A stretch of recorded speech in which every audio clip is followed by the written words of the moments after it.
Pardon? On va t'enlever toi qui sert à rien. I need that keyboard over there. Ok, ça. I need that keyboard! Welcome to the tropical area. Today is the tropical fiesta on From the Couch. And here we go. Pretty good. Yep. And so, let me just put the chat so it's okay. Hello there. And welcome aboard to the From the Couch show in a very hot 30 degrees Celsius day. Almost second day in a row that it's like hot like that. Yeah, so it's... Very windy, like, you know, if you see something flying across our faces, it's totally normal. And it's a show. While I was coming here, I was crossing the same shed, the big boulevard. My hat flew off. And I'm like, in the middle of the street, there's like 4 seconds left for the pedestrians. So I'm like, okay, damn it, I'm just picking my hat and running back over. I actually, while getting the beer, was going next to the Bell building. And over there, it always wins like 10 times more than everybody else. And I was coming towards here, and there was a wind gust so strong that I actually made a steps backward before continuing. I was like, okay, that's a good one. But then, that's all because it's like very hot, and tomorrow's gonna be. And I was thinking about you actually, because there was a really cute girl about your age that just smiled at me like, it's funny, eh? And I was thinking, Gabriel needed to be here and have that little moment. So this is From the Couch, a show that we have every week, even when it's 90 degrees Fahrenheit and centigrade, or blood boils, that's it. We are here every Thursdays, 4 p.m. Eastern, 2000 hours Universal Time, and we are, of course, talking about the week in gaming and tech, and hope that everybody is going well. And how are you, Mr. Gabriel? I'm hot. In every sense of the term. I feel hot, hot, hot. No, let's not sing. Everything gets blocked everywhere when we sing. Otherwise, I'm good. Cool. Quite a relaxed week. About 25 hours of gaming this week. So. That's a life. 25 hours of gaming. Sure. So you have to turn that into your life. Yeah. I want to play all week. I wish I could. Guys just want to have fun. Girls too. Let's make a guy version of that song. Guys just want to have fun. It's going to be a little more. We're going to go sing that tonight. Guys just want to have fun. Oh, with a very deep voice. Girls just want to have fun. So, anyways, welcome everybody in the chat room. It's nice to have everyone on board. And just a quick note for those that are in the retro gaming. We kind of decided not to do retro gaming tonight for multiple reasons. For one, I'm not totally ready. I just have a few DOS games. Second, it's so hot that I was like, I don't think after 2 hours or 2 hours and a half of this show, I still want to go and do something live because it's just too hot in here. Actually, we are already drinking our beer faster than any other day. It's like I was setting up, with no shirt on because it's just too hot. And at the last minute, I thought, I got to dress up and have a live show. And that's when I got traumatized. So, hey, it's your turn to start this week. Mm-hmm. I remember because you told me. So, what's happening? Well, rumors from the Washington Post? The Wall Street Journal, excuse me. That The Legend of Zelda would also be coming to mobile devices. We know that Nintendo is making big efforts to go into the mobile market, for Super Mario Run. We know that Animal Crossing is going to come out later this year too. There's a Fire Emblem game on mobile too. And now it would be Legend of Zelda. Nintendo never answered back to the Wall Street Journal when they asked them about it, so usually when you don't answer back, it's like, maybe we are working on it. We just don't want to tell you. But now, the big question is, what form would a Zelda game take on mobile? We know that Super Mario Run was, this kind of temple run game, that you just run and jump. Okay. For Zelda, well, we really have no clue. It's still rumors. But they could either make an original game or the original games of The Legend of Zelda could be ported to mobile devices, like they could do with the original Mario. You know that people would pay for that. Yeah. They did it already with the first ever Final Fantasies. They are all on iPhone, but they were not Nintendo properties. But you know, still, it's easy to port to mobile. My guess is that it would be an original game, but what it would be, I don't know. Maybe, you know, some kind of dungeon crawler, hack and slash. You just press on the screen to kill the enemies. Hack and slash. That's what we call, you know, these games where you have like a horde of 400 enemies that you just go through. I want to hack and slash. It's called a hack and slash. Okay. Like, you know, Infinity Blade? It's a hack and slash. Okay. So yeah, we don't know, but well, it's good news for Zelda fans, of course. Now, what price would this game be? Would it be like Super Mario Run, $5-10, or Fire Emblem, which is free with in-app purchases? Okay. Like I said, we really don't know. We expect maybe something at E3. You know, it's always there that there are big revelations, and I guess we'll see. But I'm actually quite excited to see Zelda come on mobile. I want to see what it looks like. Okay. I haven't tried Super Mario Run, the other game they took out, because, well, it doesn't really appeal to me. But if they make a really appealing game, I would definitely buy it. Okay. You know, I paid these like you're a big fan. $10 or $15 for Final Fantasy on iPhone. So you are a big fan. So I would pay for Zelda 2 if the game is good. You know, as you're talking about that, just want to say, because I see that you don't have it there, but I think it's a news. It's a news from today, I think. Yeah. 280,000 Nintendo Switch sold in the United States in April. In April. And it's the top console sellers. Yeah. It's more than Xbox or PS4 for 1 month. Morning. I also saw that the Switch is back in stock at Toys R Us this week. Okay. So anyone want to grab one, hurry up. It's maybe already too late. Nintendo Switch or us. There's so many people watching our show that probably they're all running towards Toys R Us right now. You know, that's the thing. I really like the Nintendo Switch, and actually this week I also saw a picture of Jimmy Fallon's suitcase with, which you could see the Nintendo Switch, the portable thing in his suitcase. Okay. Because he's a big gamer. Didn't know that? No, I didn't know. I don't know much about Jimmy Fallon in general. Well, Jimmy Fallon, our Canadian, is a really, really big gamer. Okay. Whenever he's got the chance, he would play video games with his guests. Yeah. He played GoldenEye with Pierce Brosnan. Okay. He received, I believe he had the exclusivity, or one of the exclusivity of the presentation of the Switch by Régis Fils-Aimé. Okay. With also in his, you know, the little band that makes music, Shigeru Miyamoto, the creator of Mario, was there to play the Mario theme on guitar. Okay. Like before launch of the Switch. That was at Jimmy Fallon. Oh, okay. That's interesting. Yeah. Didn't know that. Yeah, he's cool. I want him to be my friend. Oh God. Well, maybe you could give a little tip on this show then. So, okay, back to our main news. So, yeah, Zelda coming to mobile, probably. Okay. And you said Nintendo Switch really selling well. And, yeah. You know, they expect to sell 10 million by next year. So they have to, well, it's in the United States only, that number. So I wonder worldwide what the total number is. But if you look at the United States, that would make... Well, you know, since 3.5 million in a year just in the US. Since launch, they sold about 3 million already.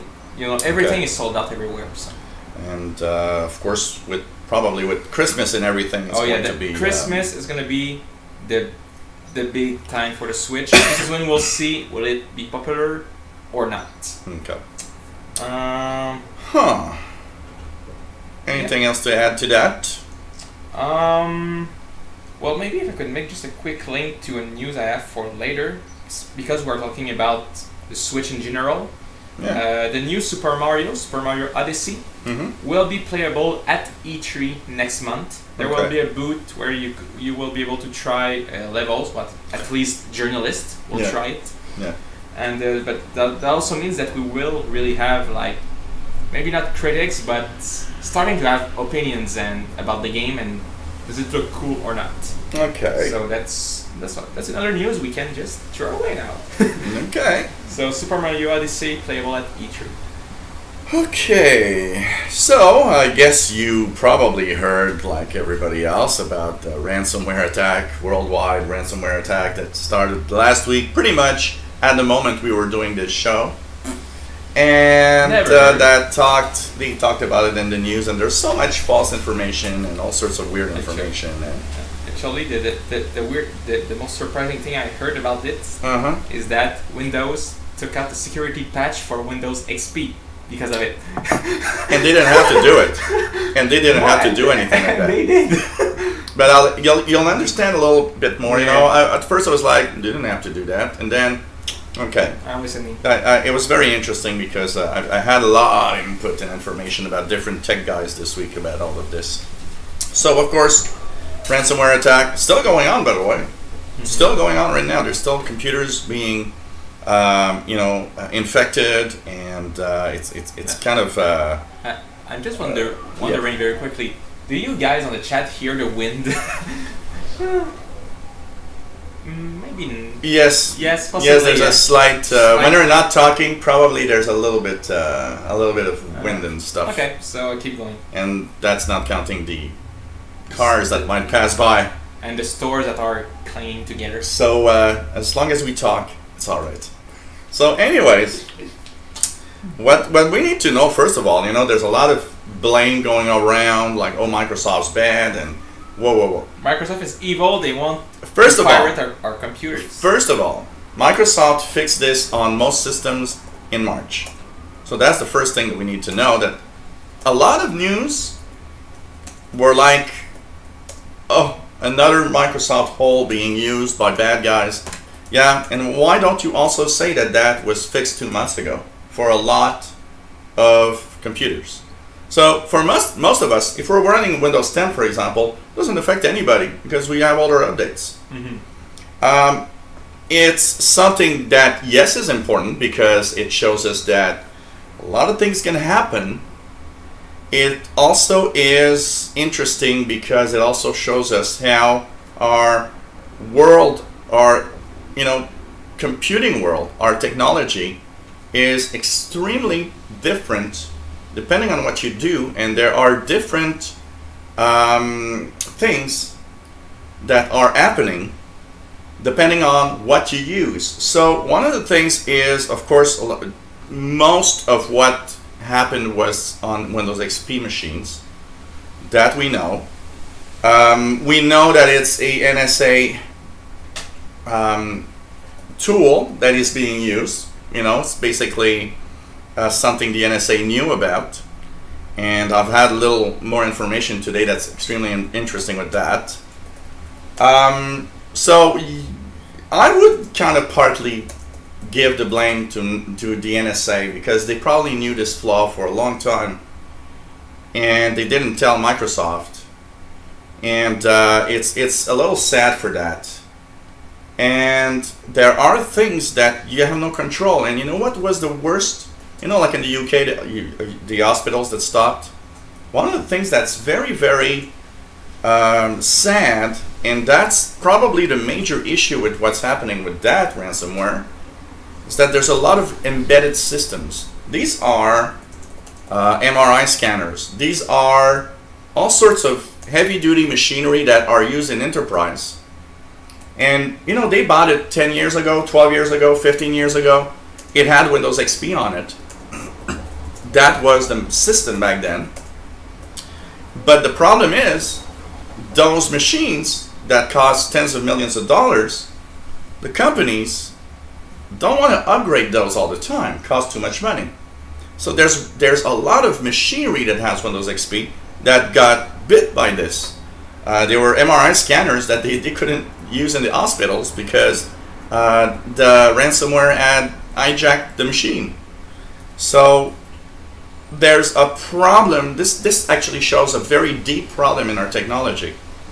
How a lot of stuff is vulnerable because of the company that makes it that just isn't there anymore to upgrade it.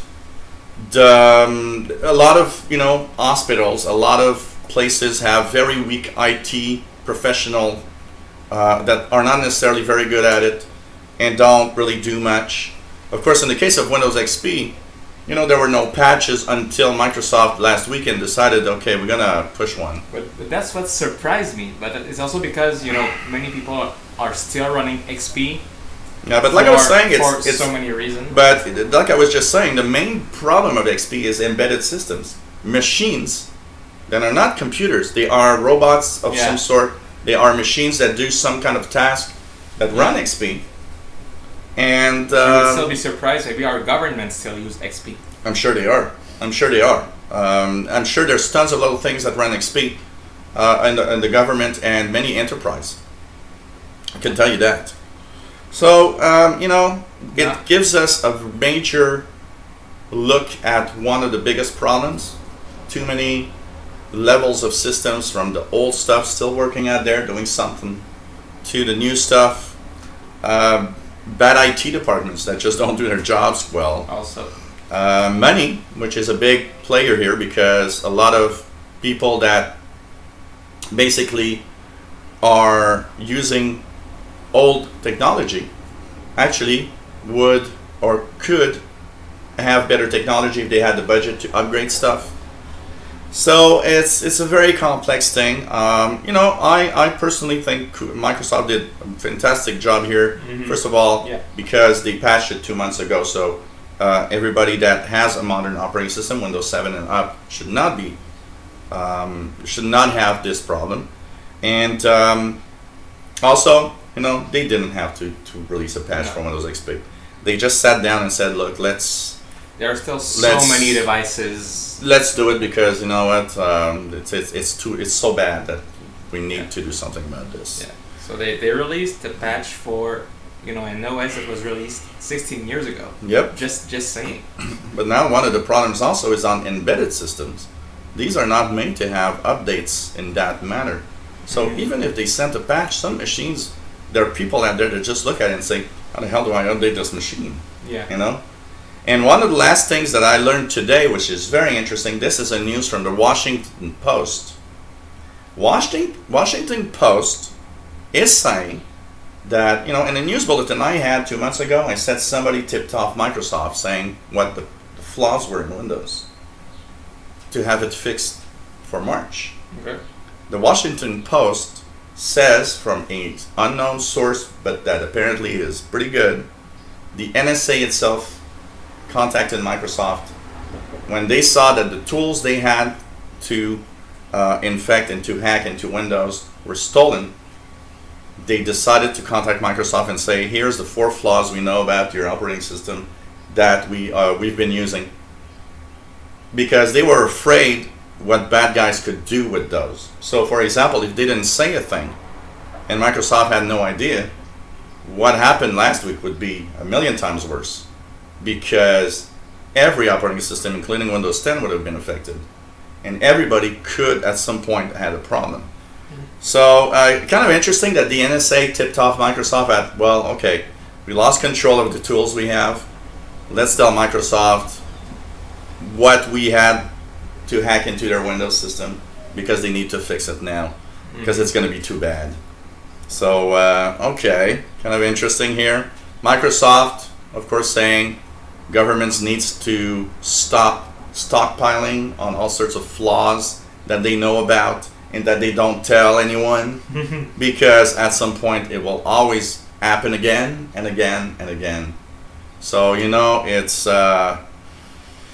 it's a sad story, but you know what? It's something that is not new and gonna happen again and again. And actually, I have a later story, optional story for something that is related to this. That is kind of there are still gonna be other bad people that wants to hack into our computers and make money. Yeah. What? Kind of. I thought the world was like rainbows and unicorns. Yeah, your world. Oh, okay. And your bedroom. Okay. Okay. And you know what? I'm just gonna add. You did the same thing. Add a news that was kind. I'm gonna add the news that is related. Making a link is called being professional. Okay, so one of the things if you that want to do TV someday. one of the things that's kind of cool, kind of interesting with this. Okay, everybody's talking about that WannaCry ransomware thing, but while they were fixing this, and people were looking at their systems if they were infected or not, they found out that that flaw has been exploited for the past several months by another ransomware. Well, it's not a ransomware, it's a cryptocurrency tool. Do you know what that is? Yeah. There's, you can mine bitcoins by using computing power. What? But why didn't we buy bitcoins when it came out? Because we thought it was a stupid idea. We'd be rich. I thought it was a scam, personally, so that's why I didn't have them at 10 cents each. But a $100 scam, is that? I'd be millionaire today. It's not that bad, I'd be millionaire today. $100 worth of bitcoins. Oh, yeah, but Oh well, continue. So anyway, there's a cryptocurrency mining tool that is and was running in millions of computers already. The only reason they knew it now is because they were looking for the WannaCry ransomware and said, hey, I got another virus using the same flaw, that one, for the past several months. And because that thing doesn't want to hurt you, it was built in a way that it tries to, not show up anywhere so that you don't know it's there. Mm-hmm. So they could use the millions of computers to, of course, mine bitcoins. And it is funny because that apparently would be so long ago that it's running on some systems that some tech guys are saying, well, you know what? Somebody knew about that flaw even before anybody talked about it. So, well, the guys who made it. It's kind of funny. So some of the tech guys and the IT people were saying, oh, that's why our server's so slow. It's mining bitcoins while it's doing something else. So it's kind of funny, it just shows that it just shows one thing what I always say: security. You got to take care of it yourself, because don't believe that somebody else will take care of it for you. And whenever you have updates on your computer, some people don't want to do updates because they fear that Microsoft is gonna spy on them. Just do the security updates. Computer will explode. Yeah. The rest, okay, if you want to skip, that's your thing. But the security updates, do them, please. If you don't want to end up with $2,000 bills. Yeah. So that's pretty much what I have to say. Pretty big story, though, when you think about it. And more to come, more to come. Well, I still have another news that's totally related, but I'll keep it for later. Okay. I believe the cat is feeling the heat. Not at all. He's like, if I think if he could take off his fur, he would do it. Well, at least his ear is flickering sometimes, it's so like, I know he's alive. His paw is like as far away as possible, so like let's have his maximum amount of air flowing, or he's just oh well, he's like us. When it's hot and we don't want to do anything. Yeah, he's actually in the good seat right now. So okay, what else do we have to talk about? Well, have you ever heard of Game of Thrones? Tells me something, that obscure thing that nobody watches. Yeah, that thing. Well, we know that season 7 is starting July 16.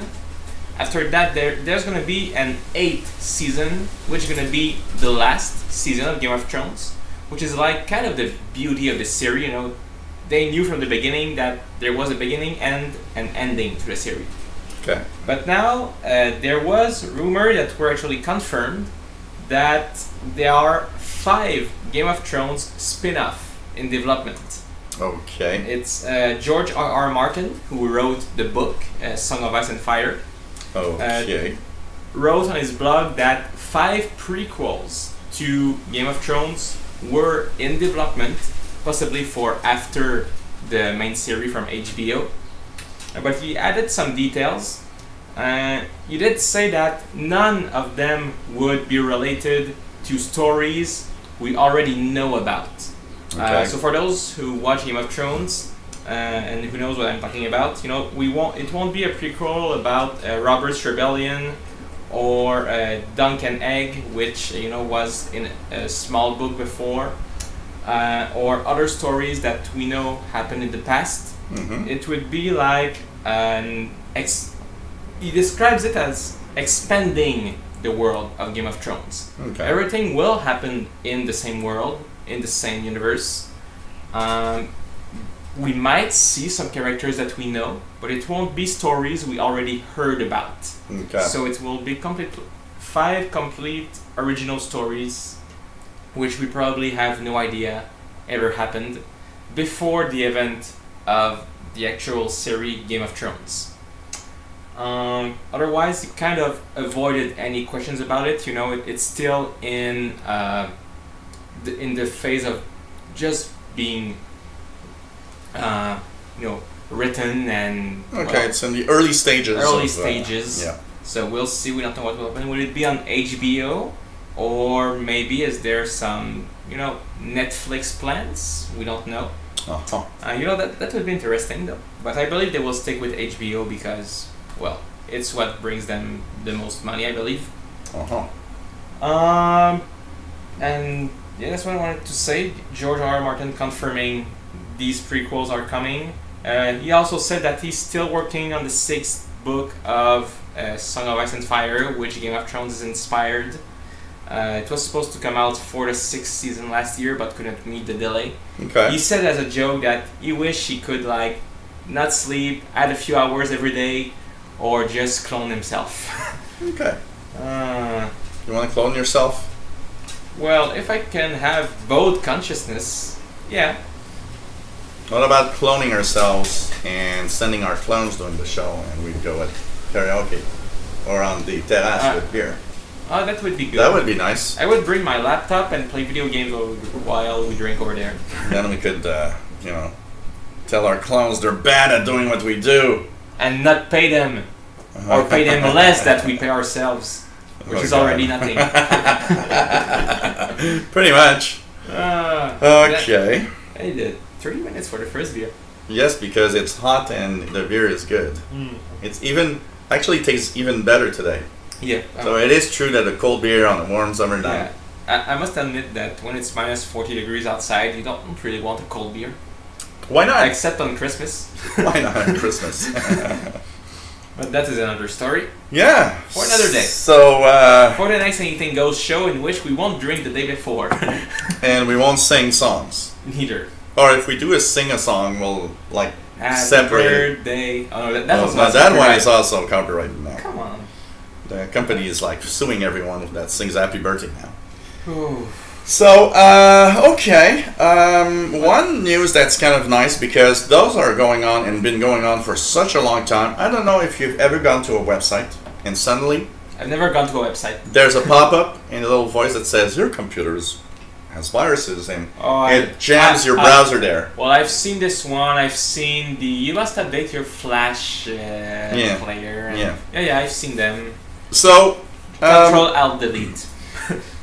The tech support scam going down right now because there's a crackdown, and it's cool because it's the problem with tech support scam is a lot of them are from foreign countries, and that's really, really sad. And one of the things that I as a tech guy, I've seen so many people bitten by that have paid and lost hundreds of dollars to bad guys.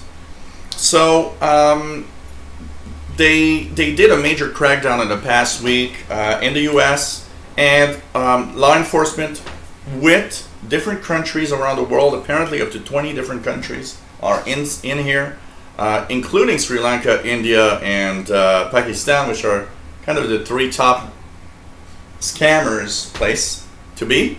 Duh. And so apparently the crackdown will really, really help lower the amount of fraud going from this. Even in the United States, there were apparently 18 different spots that they arrested people with fake tech support scamming going on within the United States too. So, and you know, the last time I've seen a scam that a client of mine actually lost money, the people that had that scam seemed to be in Florida. So, you know, that I kind of deducted they were somewhere in Florida. He's in Florida, he's using a VPN to make believe he's in Pakistan, and things like that. You guys should have seen how it was fantastic. I was there, and you know, I was with a client, you know, the kind of client that's too shy to complain or go to the cops or go to. And so when I was there, I called back the scammers because there was a number. So I called the scammers back and I said, yes, can we have a refund of your scam? And the guy said, no, what a refund scam? No scam, no scam. I said, yes, it's a total scam, what you're doing. He said, you know, call is registered and call you will be tracked down. I said, track me down, I don't really care. And for an hour and a half on the phone with that guy saying, oh, so can we have a refund? No, me want to talk to Jerry. And I was like, Jerry gave me his consent that I can speak in his name, which is totally lawful. So, no, need to speak to Jerry. No, you speak to me. And it's like the guy just looking at me and sitting down, and once I hang up, he looks at me and says, wow, you are amazing. I mean, the way you spoke to them is like, you know. And so I've tried an hour and a half. They passed me through 13 departments, which was the same voice with a slight variation. Okay, so it's like in South Park? Yeah, so hello, it's like Microsoft customer service, this is Steve. Yeah, so they passed me to, you know, all the service, everybody, which was like 2 people. And at the end, the guy said, well, okay, we will refund in 1 hour. And I said, you better refund in 1 hour, you know, I'm calling back for the rest of the day. And if you got just one line, well, I'll be the one on the line all day. So he didn't refund, of course, and but you know, it was a hell of an experience. And you know, these guys really work on fear, by the way, because you know, they were trying to intimidate me with your call is being recorded, you know, and we will you know, sue you if you don't you know, obey our rules, and all sorts of things like that. Hell, they could sue you. And I was like, yeah, right. Go tell that to somebody else, man. So, anyways, it didn't work, but the cat now looks like me when I'm really hot. Not at all. He's just trying to find the spot on the floor that's coolest. That's about what the cat looks like right now. You know, it's when he's doing, like when it's hot at night. You put your head on the pillow. And after 20 minutes, you just turn the pillow over because that's the cool spot is there. The cool spot is there for 10 minutes. You're trying to cool down by just changing, you know. You're using each little spot, you know, on your pillow because you know that you're here. That's the cool spot now. Take a wet rag and put it on your face. Oh God, you know, drown with a wet rag. Or red rag. Say this 10 times. A red rag. Oh man, it's too hot. So, anyways, I hope it lowers the amount of scammers that will do bad things. Unfortunately, you know what? There will always be scammers. It's their job. It's like I always say, you know, why are they good at stealing money? It's their job. That's why they're good at stealing money. They just do that all the time. And us, honest people that do live shows and have no money. You know, and I even help people not to get scammed. You know, there should be a fund. You should create a ransomware. There should be a fund when they arrest these people. Like 10% of all the scam money goes to the tech guy that warned everybody not to go on that scam. Actually, take the $1 billion the government gave to Bombardier and send a $1,000 check to every Quebec citizen. Yeah, but you know, I would have to pretend that I'm employing 10,000 people. Maybe it would work. I could send tell that you know, Création Tube, which is the video side, actually employs 10,000 people, and I need $1 billion, they're all gonna, I'm gonna lay them off. There sure is a way to scam them, but you better not try. What about if you get $1 billion and you just, put it somewhere there's interest, even for one day only, and give it back? That should be at least a couple of $100,000. With our laws here, $1 billion fraud, you will do like what, 2 months of prison? So let's steal $1 billion. Let's go for it. 2 months in jail with a guy named Antonio that says, "You're a beautiful man." Hey, for 2 months, I'll live with that. If I'm a billionaire after that. After that, I got the billions. I can deal with it. I'll just disappear in some Caribbean island somewhere. In Monaco. What did we want to do after the show?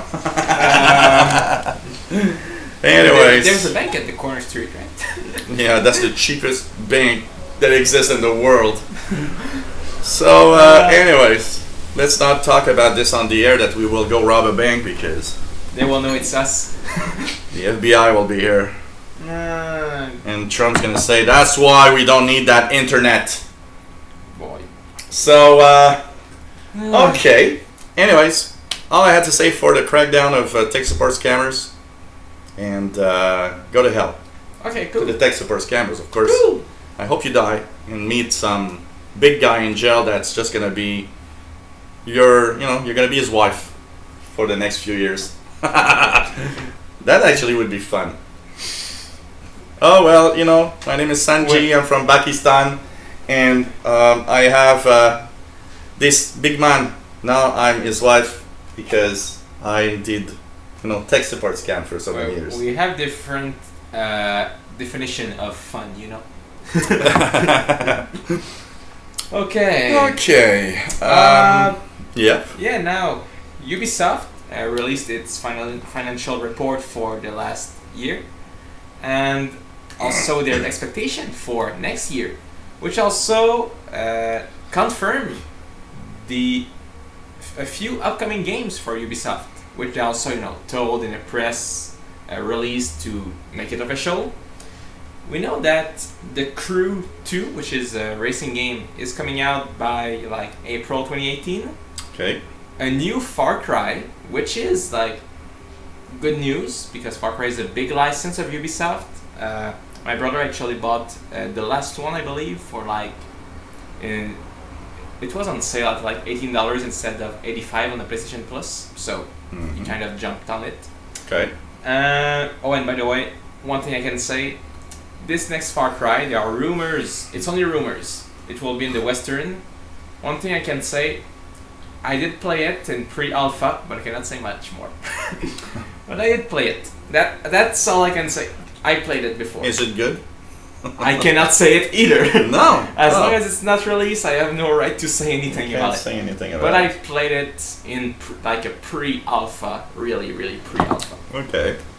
And the biggest announcement, which really excites me, South Park: The Fractured Butthole, which was first due for November 2016, then delayed to March, and then delayed again, will come out supposedly on October 17. October 17. And they released a new trailer called what was it? It was like the farting vigilante, something like that. it's just as stupid as the series, as stupid as the game will be, and as funny as it is all. It's funny because I didn't look at the article. You say October 17th, and for some reason I saw just a title, and I thought it was in October of 2017. Well, also, but October 17, 2017. But it all works in one. Yeah, it's in October. What did I wanted to say about that? Thank you for making me forget. Fractured Butthole, October 17. Oh yeah, I wanted to just give an opinion of why October. I think it's because actually it's before Christmas, but also it's kind of a period where no games are released, which is a good spot to release a big game if you wanted to sell. I'm thinking about something. Movies have a time of actually 2 periods of the year that are like the top periods. Before summer, before Christmas. I would guess video games. games. It's the same for the video games. Would have the Christmas season. I understand. Yeah. Companies summer, are... I'm not sure because summer is like you're inside. So, you want to be inside playing games in July. You're on vacation. Yeah, but it's beautiful outside. But yes, still. No, unless it's on a portable when it's 40 thing. degrees, I prefer to be inside with... of course, on Nintendo Switch on the beach. Yeah, but you know, when it's 40 degrees outside, I prefer to be inside with the air conditioned and you know, conditioning. Yeah. And you know, video games work that way. Some companies truly delay their games only because they know that if they release it at this date, there's like this game, and this other game coming out in the same month. Okay, no, that won't work. You will have to be the best of the four to be the selling one. So they will delay it by a month or two, where people will have time to get more money, and that's when it will come out. And I believe that's what they did with Fractured Butthole, because from what we know, the game is fairly complete, but it was supposed to be released in March, which coincided with the Nintendo Switch. On what console does that game, do you know? Fractured Butthole will be, I believe, it will be on Xbox, on PlayStation, on PC. Okay. I don't think there's a plan for the Switch at the moment. Okay. And PC. And if you pre-order it now, if you haven't done it already, you will get the first game, Stick of Truth, for free. Okay. And bonus free Towly content. Don't forget to bring a towel. Oh man. And okay. Oh my god, I'm so high. Oh really? Okay. But I really can't wait for this game. I actually pre-ordered it already, and I kind of lost the invoice. I have to find it back, but you know, I put like just $5 on it, so it's not a big deal. But still. Okay. Well, I don't know. You know, I pre-ordered it when I said I will never pre-order games again. But well. yeah. Is that like, you know, the drunk? What they call it? The drunk words water. Or something, whatever it's called in English. You know, I'll never drink again after you're sick in the trailer morning. make it look so good. The first one was so good. The game, the script is written by Matt Stone and Trey Parker, which writes the script for the original South Park, and they already also said that whatever they don't use for the game, they will use it in the series. And I believe them because I saw the last few seasons of South Park and was like, oh, this could have been in Stick of Truth. This could have been there. This could have been there. Okay. But really, if you guys like South Park, you have to play South Park: The Stick of Truth, which is the already existing game, which is like, I believe it's like $20 now. It's like, you know, playing through a whole season of South Park, but you are doing the stupid things.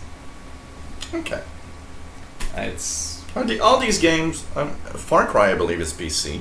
Far Cry is PC, yeah. The Crew, I'm not sure. I've never. This one I've never seen on PC. I don't know much about The Crew, but Far Cry, yeah, it's on PC. But Far Cry it's also on PC. Xbox, yeah. Huh. And they are often sales for the games. And by the way, makes me think. Most Ubisoft games are pretty much PC also. Yeah, and makes me think. I'm not sure if it's still on, but it was last week. I believe it's still. Many Ubisoft's game are on sale on the PlayStation Store. I didn't check this morning, but I believe it's still on. Many Ubisoft game on sale. I should have taken note of it, but I did see yesterday that there's like a kind of a, it's not Steam, but something like Steam. Yeah. That has like a few PC games that are free right now. Could it be Uplay? I don't remember. I should have kept it but not the Humble Bundle. No, they had titles of games, and I just stumbled upon one because there was one that was kind of an adventure game that sounded nice, and I was like, oh, free if you've got a kind of a pass or something for that website or whatever. I'm trying to see. Anyways, See it was like some free games, but I should have taken note of it and put it just as a. Trying to see if the sales are still on, but I'm not sure. It was last week, I'm thinking real fast, and I forgot to mention it. It might be on okay. right now. Okay. Google I/O kicked off yesterday. I looked at the keynote while looking at my Windows machine doing its upgrade on the Insider Preview that was just like stuck at 79% for 2 hours and 30 minutes. These things happen. Actually, the Google keynote lasted 2 hours, and I was looking at my Insider machine that I was hoping could do its job faster. And from the 2 hours of the keynote, my Insider machine went from 78 to 79%. Ooh, that's fast. It was really good. Well, so think about the fact that if you had the same update on a machine from 1996, it would have taken 3 weeks. Well, actually it reminds me when I, before we go into the news, when I started being a tech guy, the machines that I would update were Windows 98 machines. Mm-hmm. And the Windows 98 machines, yes, everything's going to fall down. And no, is this a hole or a spider? That's a hole. Okay. It's a spider's hole. So if it's a spider, don't worry about it, because he's gonna. As soon as he sees it, he's gonna just jump on it, and you'll hear like crunching sounds. Oh, so it's gonna be battle between. It's him like and me. if you want to have the best bug-free home, have a cat. I can tell you that. It's going to be the battle between him and me who can get the spider first. Yeah, that's also why there's a little spot on my TV that I can do nothing about, because he jumped on the TV to get a fly. And it scratched that part of the screen.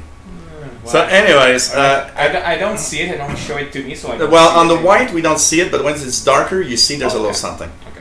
So anyways, I was, fixing Windows 98 machines. And back then, it would tell you how many minutes are left before the end of the install. But the problem is that you would see, 60 minutes left. But you take your watch and you would see, every time it drops by a minute, 3 minutes actually on my watch. Well, so it's like, it's 180 minutes, you mean? Well, there are still some downloads that does that. So it's like, okay, that's kind of...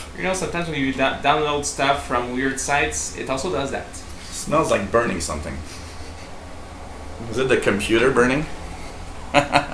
Well, we would Let's have to hope not. I was telling him before the show that once I kind of forgot my Surface Pro, which was actually open, in my bag while it was like 40 degrees outside, and I could hear through the bag the fan going completely wild. Like, oh my god, my tab is gonna melt.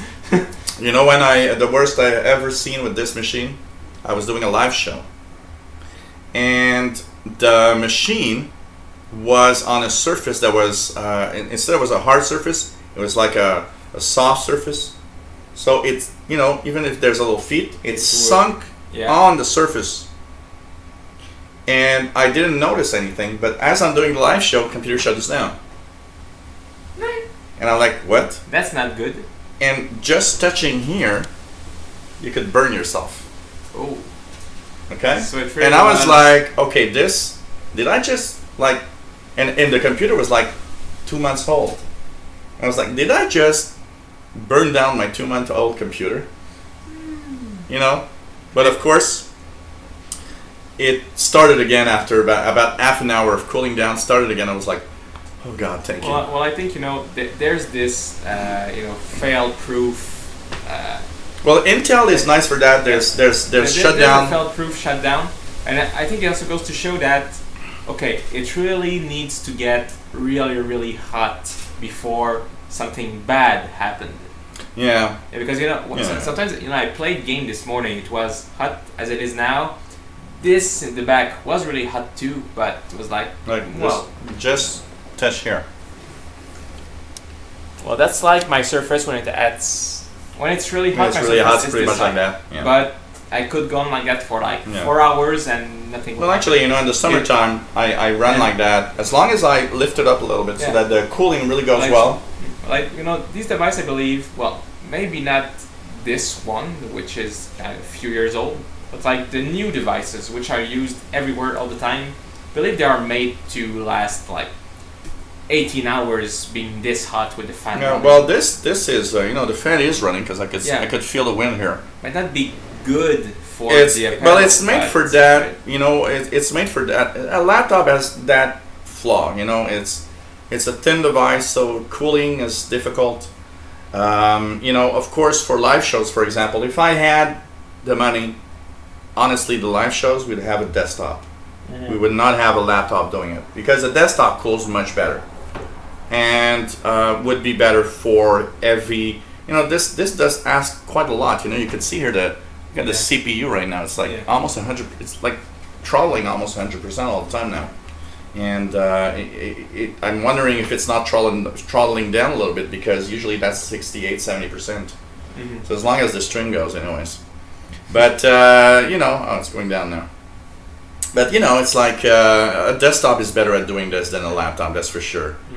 And but it still goes to show that these are made to. But they are still made to maintain a certain. In the labs, I believe they run like 48 hours in the worst condition ever to make sure it still works. As long as it's cooled, probably one of the things I think it doesn't cost a lot. I'll probably buy a little cooling pad with fans to put under it for the summer. Just these little fans that you put AA batteries in it, put it toward it. Yeah, but still, cooling pad, even better than your computer. Back to your main subject. So anyways, Google I.O. started yesterday. I did look at the 2-hour keynote that told 300 million little things, none of them really amazing or interesting. But a few things. One that actually was a very interesting, but really we didn't know too much about, is a standalone VR headset that they announced. They had their Daydream, which is you put a phone in it. And now they're going to have a standalone headset that doesn't need a phone or a PC. Cool. So that they announced, but very little detail, and they didn't show it. So that means they didn't have anything working with that. Android O, I was hoping for a name for O, like Oreo. No name yet. Promises of better battery life, blah blah blah. Will run faster, blah blah blah. It's always like that on Android, Better battery life, will run faster, we'll see, will this, that, who cares? It doesn't, my battery life is worse on Android 7 than it was on Android 6, I'm sorry. It's like iOS, Everybody's complaining all the time. You complain all the time. One thing though, they did announce Android Go, which is a light version for devices that are not powered enough. Oh, I thought it was an Android game like Pokémon GO. Yeah, Android Go. Let's run about the little green man. So it's meant to run on phones that are very, very underpowered with less than 1 gig of RAM. I thought that was a good idea because there's a lot of those stuff going around. And I think, they were actually doing one thing with that is they are trying to expand Android on devices that don't have the power to run the full Android experience. They announced Google Lens, that interesting. Google Lens will be integrated in Android. It's okay. You have something that's written. You just put your phone, and it's like, let's say it's a restaurant menu. You just do that, and it's going to say, "Oh, you want me to call the phone number on the ad to order?" It's like, oh, okay. Instead of manually, it's not that hard to manually put the number that you see with your face. Some people are too dumb to do it. But it's like, you'll do this. It's going to say, you want me to call the number? Oh, yeah, why not? A few things like that. And there's also, Google Lens is farther than that. It's really your phone recognizing whatever is written everywhere. So that's an interesting idea. Google Assistant on iPhone. That's an interesting one because Siri is getting a lot of competition now. Siri was the only thing on iPhone. Now you get Google Assistant. You have Cortana. It's getting kind of, okay, a little crowded on the iPhone. Which one will do it better, basically? Apart that, from the announcements was 2 billion active devices every month using Android. Cool. Which is pretty amazing. And it is the dominant operating system, you know what I mean? 2 billion is like, it's a quarter of the Earth population, actually. You know, if you think about it, well, yeah, but it's devices, so that means, you know, people like me that have 3 devices with Android on it and so on. That also means that the other 3/4 lives But there's a lot of stuff. The other 3/4 lives in Africa. Don't say things like that. It's more complex than that, I can tell you. Africa and North Korea? Asia also is kind of complex, you know. So it's like 2 billion devices, and of course the Microsoft would love to have that with Windows. So it shows us one thing: Android is the dominant operating system in the world. It beats Windows, it beats everything, and it's, you know, interesting. Apart from that, you know what? Not really a lot of announcements that are pretty interesting. I mean, I was looking at that and kind of almost, you know, it was almost more interesting to see my computer go from 79 to 78%, 79% in the install of the Insider Preview than seeing the Google keynote. Funny thing happened, you said apart. I believe he heard his name. I believe you heard Paul instead of apart. Apart? Because he immediately raised his head like. You know what? He raised his head, I think, mostly because I spoke louder, maybe. Maybe. So anyway, mimicking the cat again. Look at that. He's not even looking at me. The cat is looking right like this right now. By the way, there was a nice article that I read that says, yes, your cat hears what you say. He doesn't care. Isn't that like this post at the bar that says, don't try to teach a pig how to sing, it will waste your time and annoys the pig? Something like that. Something like that. Because, you know, you call your cat 100 times when he's outside to, you know, so that he comes back. But it is very clear when you could see him, like yesterday evening, I could see him. He was in the grass in the neighbor's yard, and he was just like happy. And I was like, Mina. And he looked, and he continued looking at what he was doing. And I was saying, I told him like 10 times, come on. You know what? And 2 hours later, he was still there. You know what? He didn't care. The same thing happens whenever you talk to me. Please. You know, the only reason you're here is because I thought maybe... I make your audience triple? Please. You cripple my audience. I can cripple you if you want. Yeah. We'll talk about that at the bar. So anyways, Google I.O. kicking off, but not a lot of announcements. And actually, one last thing about that is I read an article 24 hours before Google I.O. and the title of the article was Google I.O., the company that was interesting that now is uninteresting. It's like, yeah, pretty much. What happened with the Google Glass? It disappeared in some kind of... In the void? There was, you know, a magic trick, and it's like, boom, it's gone. It's going in a galaxy far, far away. Actually, you know what? I think when people started saying that people wearing those were glass holes or hassles, I think that just made it uncool suddenly, and like people said, okay, I'm not wearing that. You know, I'm sorry, but at a fair price, I would have bought that. Yeah, me too. But you know what? One of the things that is almost disturbing with that is what one guy was explaining at a show that I was watching once, and he was saying that he was in a public toilet, and that the guy next to him was talking to him while he was peeing. And suddenly, in his mind, he was like, is that Google Glass on while I'm peeing? Can you just like... And do a porn site? I'm live on the internet with my dick. Something like that.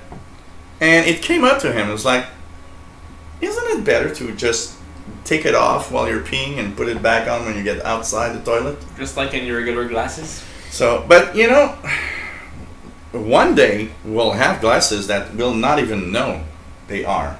And you know what? Well, actually, what are we gonna do? Tell everybody take off your glasses? Actually, I could just stick a pen to my shirt with a camera on it. There's just so many things that can happen. It was amazing. Oh, by the way, yesterday, and we're pretty much our main news is done pretty much. Yeah. Last little thing before. Go for it. Yesterday, okay, Montreal yesterday officially started 375th year anniversary. Aren't we just jealous of Quebec and who celebrated 400 years? No, I think it's 25. I believe every 25 years they do it. Yeah, because it's just a thing like that. Yes, because in 25 years it's gonna be 400, but then at 425, Quebec's gonna do 450. So we'll have to do something because we'll be jealous again. But you know what? Everybody started laughing in the subway yesterday when we came back because there was we were all packed like sardines because the subway was free yesterday and the bus also, and somebody said, oh well, we'll see something cool probably when it's 400, and I said I don't want to see when we're going to be at the 400th anniversary because I'll be 73 years old and I don't want to be that. And everybody started laughing, and the other thing that people laughed is that somebody was holding, of course, the bar, and my face was like here, and I was like, thank God this guy is wearing, So, anyways, you want to hear something fun, by the way? Just speaking of that, when I was in high school, it was just to make it so other one understands would be 6, 7, 8, 9 in 10th grade. There was in French classes, there was always this smell of someone who didn't put deodorant. And at one point, the teacher did say, he said at some point, okay, I don't know who it is, but you should start learning what it is. And then the next class, still smelling. One by one, he made us came out of the class to see who it was. You know what? But at some point, when there's one thing that's nice, that if you do it subtly and if you do it in a way that it's like, I don't know who it is, but you smell, and you need to learn deodorants and stuff like that. It's kind of cool because you're not pointing you or you, because. And everyone was out for the same amount of time. So I'm pretty sure everybody was like, that guy. Yeah. But because come on, you know who it is. I remember where I worked once, okay? I'm a bad guy, okay? I gotta tell you that. Where I worked once... And I'm a bad boy. There was a Sri Lanka lady that didn't wear deodorant. Underwear? And, at this type of temperature, it was like 40 degrees inside where I worked. So, you could smell her like a kilometer away, And one morning... she had like a pile of things that she had to work on. I took part of the pile out, I put deodorant and I put soap and I put things back on it. And she works, then she finds that out. She takes them, brings them to the big boss. And I don't know why, the big boss came to me and said, Gilles, why do you do that? It was just funny. It was like, okay, of all the people here, the only one that can do that is him. I was like, Gilles, why do you do that? And I was like, look, it's 40 degrees. I'm always close to that woman. It smells like hell. I just wanted, to do something like, can you just... But it did work, you know why? Because the weeks after, there was no more smell. So even though the big boss said, Gilles, what do? You don't do that. You can't do that. At least it worked. Well, moral of the story, do it. You and I can smell myself when I smell bad. I could do it because I knew I would not get fired by doing it. Well, if I would have got fired, of course I would not have done it. So, hey, hello chat room. Hi everyone. Say hi if you're there. Danny Shortwave, Jean, Patrick Manny. Ivy Nat. Proud Geek. Hey, Proud Geek. Yeah, that's me. Who's there? Bobby Burgess, I believe. Didn't see Tim today. No, Tim, I believe on Tuesday's show said he couldn't be here today. Oh, okay. And we don't see Ripple Pearls. We don't see Miss Lady Catherine. Oh, vacations are starting for everyone, so. Albert Zappa. Hello there, David Walker. Shervin Abdullah from Denmark. Gregor. If you're still there. 1990 Sunbird. Anybody that I've missed?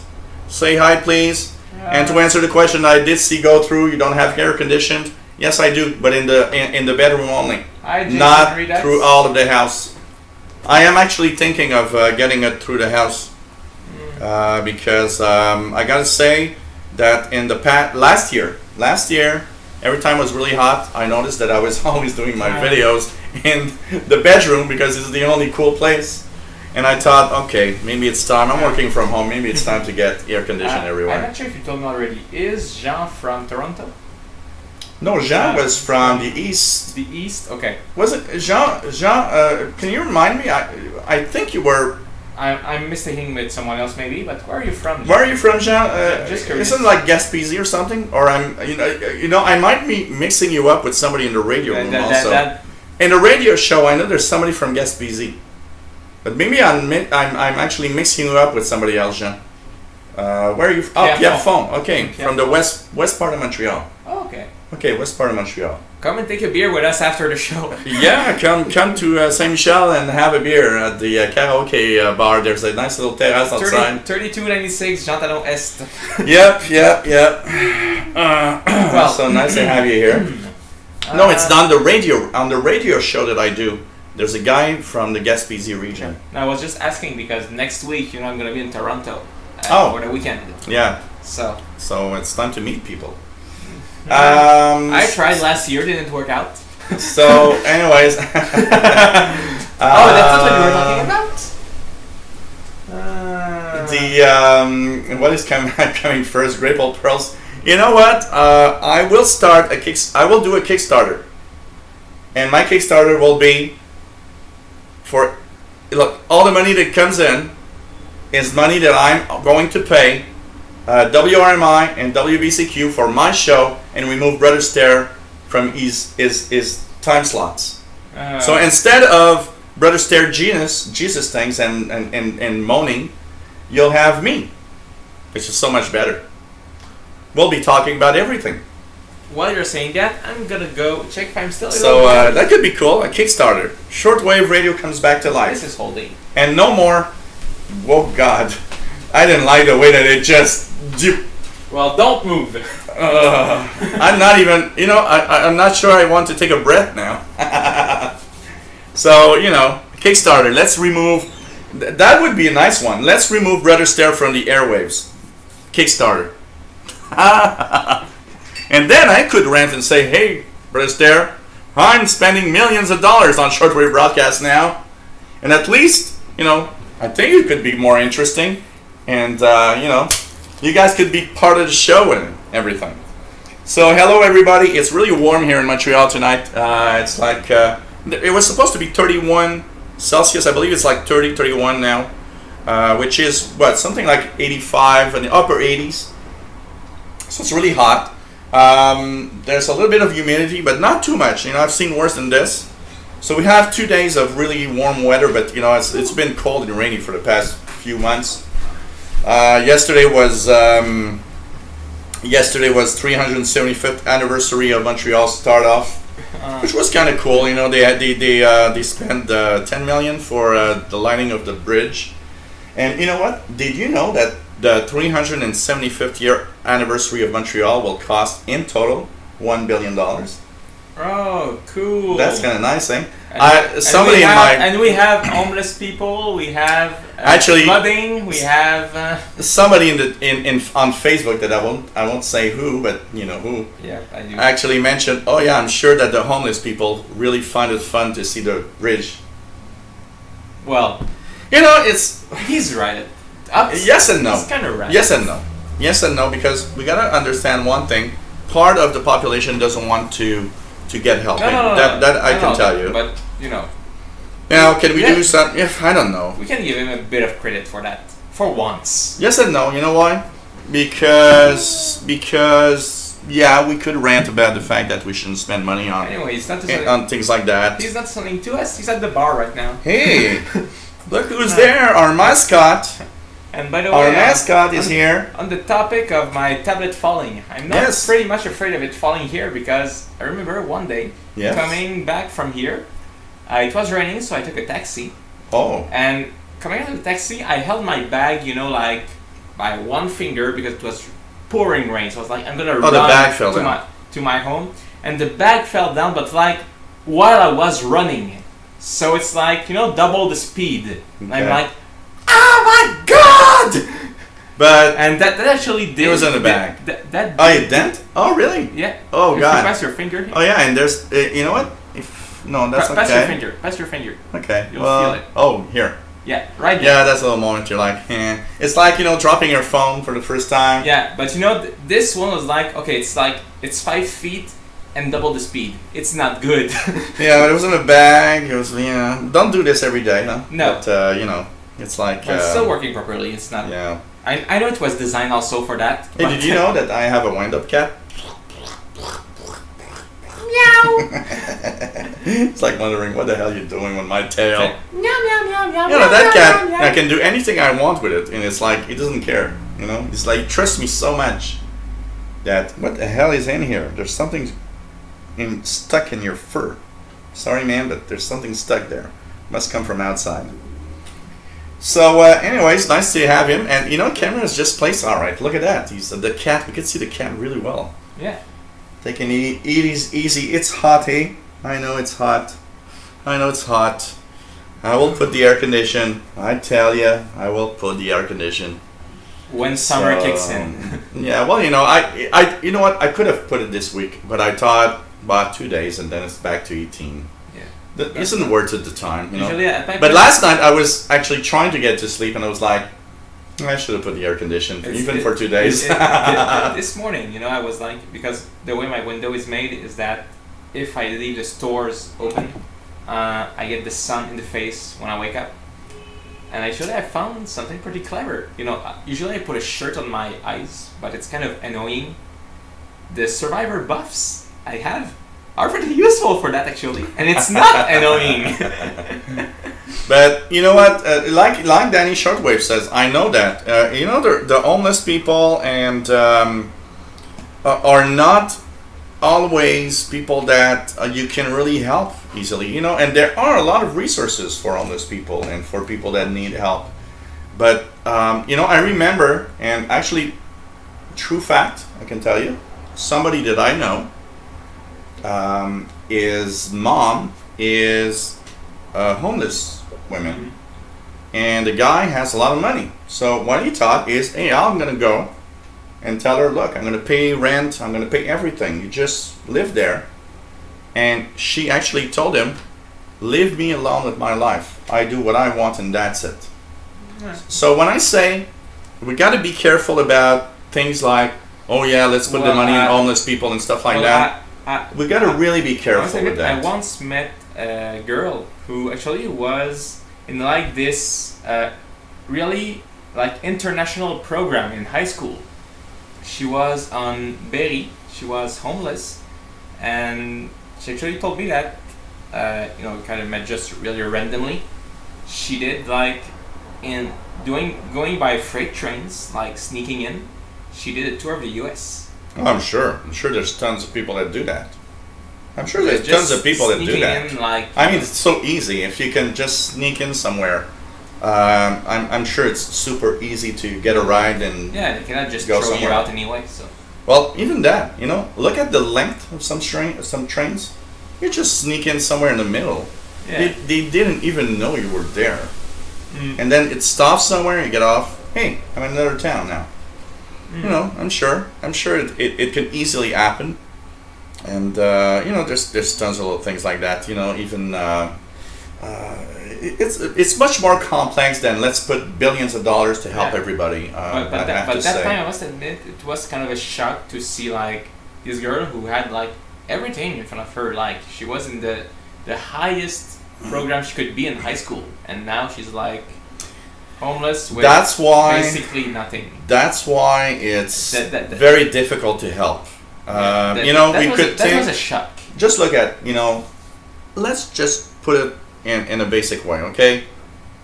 You guys have fought for education and how it costs to go to university, and We still okay, do. let's just, and what I mean by this is not because we have to do it, but ask a U.S. student how she'd be happy to pay only what it costs here, but just look at the amount of people that go to university here versus the amount that go in the United States, and there isn't that much of a difference. Meaning, price is not that much of a factor. It's, yes, there's this percentage of people that go to school that will go far in school. There's tons of people that will never go to school, and you can't do anything about that. It's sad because yes, school opens up so much of what you can do in life. Well, I am happy to say I have a bachelor degree in literature, but I still don't know what it's going to be useful for. Well, reading books in the park. I don't know. I believe it can be used. I believe my hand is colder than air temperature because he keeps rubbing his face against it. No, that's because he just likes it and he loves you. Well, He's telling you he loves you. I also love you big kid. He's seen you now many times. So, and when he does that, when his paws do this, that And means he's he's happy. really, really happy. Yeah. So he's like really happy right now. So but that means he loves you too. He's seen you many times now. Something loves me. Something loves you, but it's got a tail, and it's masculine, and a lot of fur. Man. It's like a big bear man. A man bear pig. A man bear pig. That's from South Park, by the way. Oh really? Yeah. Listen to every season of South Park. I need to. I've seen only 2 or 3 seasons, maybe. Okay. Well, How many seasons there are total? 20 now, I believe. Wow. Okay. I need to catch up. I'm halfway through. I've 20. never seen. You know why I should? Because I've never seen an episode of South Park that I didn't like. Nee. So I think they should. Let's do a petition. They should put it on Netflix. I would like to see South Park on Netflix. I've watched season 1 to 12 completely in 3 weeks before playing the Stick of Truth. And I knew all, and then I was like, oh my god, this game is awesome because I knew everything. Do you guys have Super Ecran? We still do, yeah. Oh. Do you want to be traumatized? Watch Animals. Oh, it's cartoon. Okay. But it's like God. But the first episode, just to put you in the mood, the first episode is a rat looking at a fat man having sex with a woman. Oh boy. And saying, God, that guy's disgusting. Well, in the next scene, the rat is having sex with a fat rat. And you're like, okay, that's kind of... Well, spoiler alert, in South Park, A Stick of Truth, you are fighting a boss, which is actually an underpants gnome. So you are like very tiny. You're in your parents' bedroom while they are making love, while fighting the gnome. Want to see that? And there are some quick time events in which you have to avoid your father's testicles. Oh God! That's South Park for you. I never want to see my parents have sex. I sure don't want to see yours. But if you ever watch South Park, just warning you, season 14 to 16 is actually quite boring. It's like every big series they have a downtime. Like The Simpsons, the few last season were really boring too. Oh, I didn't read something. Did you see? But apparently it went up again. I saw something about The Simpsons that's been renewed for other seasons. Yeah. And you know what? For some reason, I wanted to read the article and I just didn't. And they said that there's some kind of a milestone, something that no show has ever done before. Maybe number of seasons. Number of seasons, maybe? Probably, because I don't think it's number of episodes. I believe that number of episodes, and I'm really just talking about episodes, not seasons. I believe it is still Pokemon. Okay. Which is like, I don't know, season 18 of Pokemon, I think. Okay. And like every week there's an episode, so 52 episodes a year or 50 maybe with some vacations going on for 18 years. Okay. That is sure a record breaker. I stopped at season 13 actually. Yes, I guess, Danny, I could get every episode using Cody and the different plugins in there. But yeah, season 14 to 16 was quite boring, but after that it gets awesome again. Yeah, talking about Cody and stuff, today we learned that the second most popular torrent site in the world got shut down yesterday. Which is, and I'm trying. You know what? I was actually talking about it. Torrent Hound. What the hell Torrent is Hound? the name? No, It's because Torrent Hound is popular. Oh God! It's not Pirate Torrent. It's God. Torrent site shuts down May 2017. It's Extra Torrent. Extra Torrent was that Extra popular? Torrent is the second. It was the second most popular torrent indexing site. Actually, looking at different lists, I always thought that like Torrent Hound or Your BitTorrent was more popular than that. Well, I believe that they probably move around all the time. Yeah, but apparently, for the indexing of all the stuff they had, it was the second best. Okay.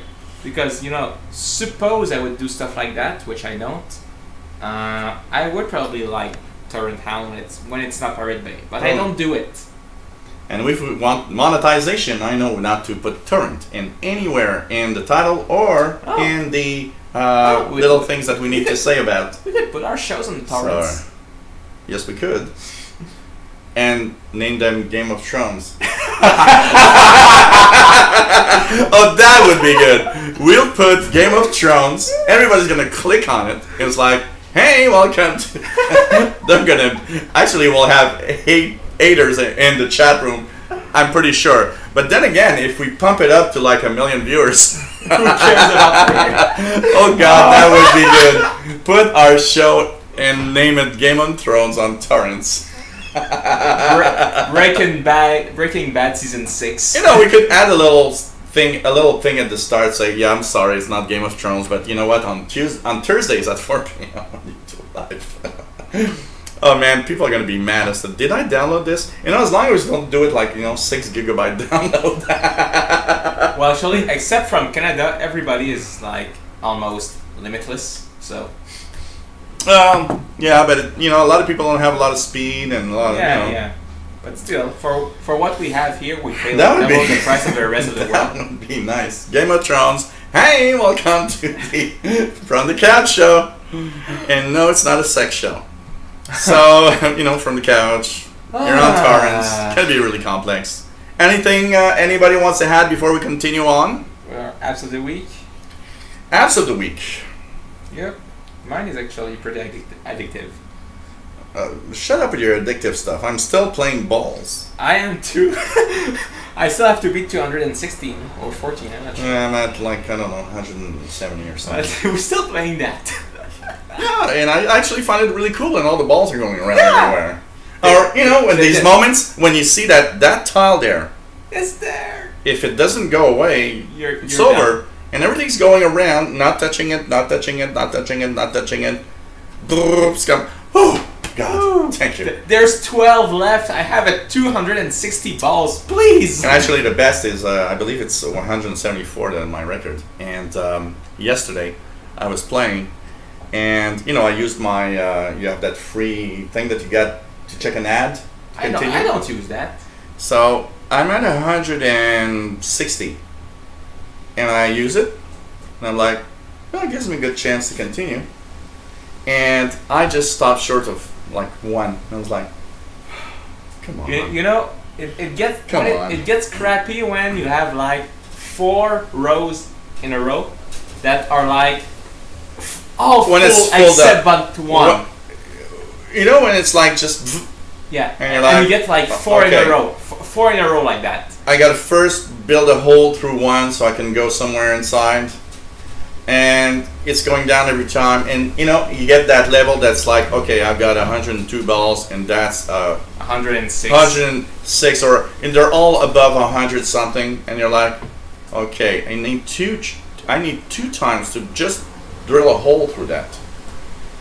And it's coming down. It's already halfway on your screen, and everything is like, is how you worse. You already have one ball less than what you need. Yeah. Right. If you manage to clear a whole row, you always have at least a hole to go above. Always. Yeah. But when you get like 4 rows in a row, it's like, oh come on. It's nice when there's holes all the time, and you can just go and destroy tons of things up before the levels in the bottom, and you're like, okay, I've made it easy on the top, so I can bounce. And I made it easy on the top, so I can, it's gonna be relaxed. We are really still talking about. Yes, we are talking about balls, and not the kind that you find in a man's underpants. So while we're talking about apps, What do you have today? I want to talk about Game Dev Story, which is a game about game development. Okay. Basically, it's like, you remember the game called something Tycoon, which were like the owner of a company would have to build like Roller Coaster Tycoon, Mall Tycoon, Casino Tycoon, I don't know, name them, Lemonade Tycoon. Game Dev Story works on the same principles, in which you start like you're alone in your basement. You have to start developing games, and then eventually, when you make good games, you grow, you make money, you grow up. You can then change a location, hire more employees, develop new skills. Like, okay, this employee is gonna be this one from Microsoft. At $339? It's worth it. Okay, so you paid for it? Yes, I paid for it. There's a light version that you can try, but otherwise it's $339 for the full version from Microsoft. And like I said, at some point you can develop precise skills for your game, for your employees. Like, okay, this one is gonna be the graphic designer. So when you develop a game, you say, okay, this guy is gonna be really good on graphic.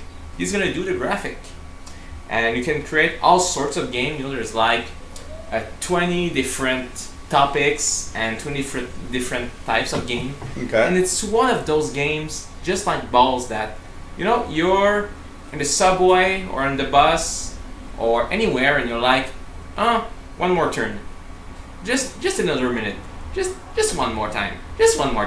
Okay. I spent countless hours on Game Dev Story.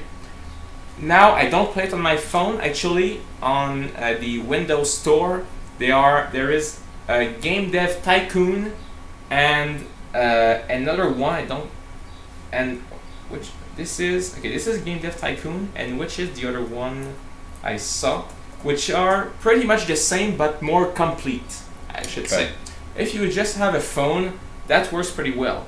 But if you have a Windows PC with Windows Store, Game Dev Tycoon, and Game Studio Tycoon, which are like $4 and $5, are definitely worth it too. I have it on my tablet, and when you're in class and it's boring, I start this and start making games, and it's just, even when there's like the story mode, which lasts like 40 years in game, but even after that you can continue and just say, I'm gonna keep making money. You can create your own consoles too. Okay. So your own hardware. So it's like, okay, even after the story mode, it's just fun to keep going, trying to make games that will get 10 out of 10, and just watch your money build up, your money and increase. You can dream that would be real money coming from an app. Yeah, and it's really cool. So available for Android also. Yeah. And just want to say also from Microsoft. Yep. They make see something about that doesn't really work well. Microsoft make a lot of something story games. Another one that I found really fun was like Formula 1 or racing story, where from the same company. From the same company. If you type Microsoft in your app store, you will see many games for everybody's liking. Microsoft. So there's Home Run High, these are Shiny Sky Ski Resort, Dungeon Village, 8-Bit Farm, 8-Bit Farm. These are all kind of tycoon games. And there's always a light version. Man, they have a lot of apps. They have many. Grand Prix Story, is that the yeah, one Grand you're Prix talking about? Story, that's the one. Grand Prix Story. I had a lot of fun with this game. Though when I reached the end of it, I kind of stopped. But you know, for the price, I had a lot of fun with it. Well, $6. When you have like 25 hours of fun, $6 is alright. You know, and any app below $10 for me is yeah, you're not bad. You know, if you feel like it's good. Usually there is a light version that you can try, always or almost always. So if you're not sure, just try the light version and you'll see. And it's really good stuff like Biz Builder Deluxe and all these games. Pocket Stables. Pocket Stables I played a bit. Pocket League I played The Manga Works. But I have to check what I don't have yet. Tennis Club Story. But I'm surprised at the amount of stuff they have, man. Well, their big one that first hit was a big hit was Game Dev Story. Okay. This was the game that put them on the map. It was like number 1 on the chart for like 3 weeks when it came out, which was quite some time ago. But if you don't know about Kairosoft Gaming on your app store, you have to check it out. Their games are they are well made. That's what I have to say. It's really well made. Simple but well made. That will make you say, "Oh, come on, just another minute.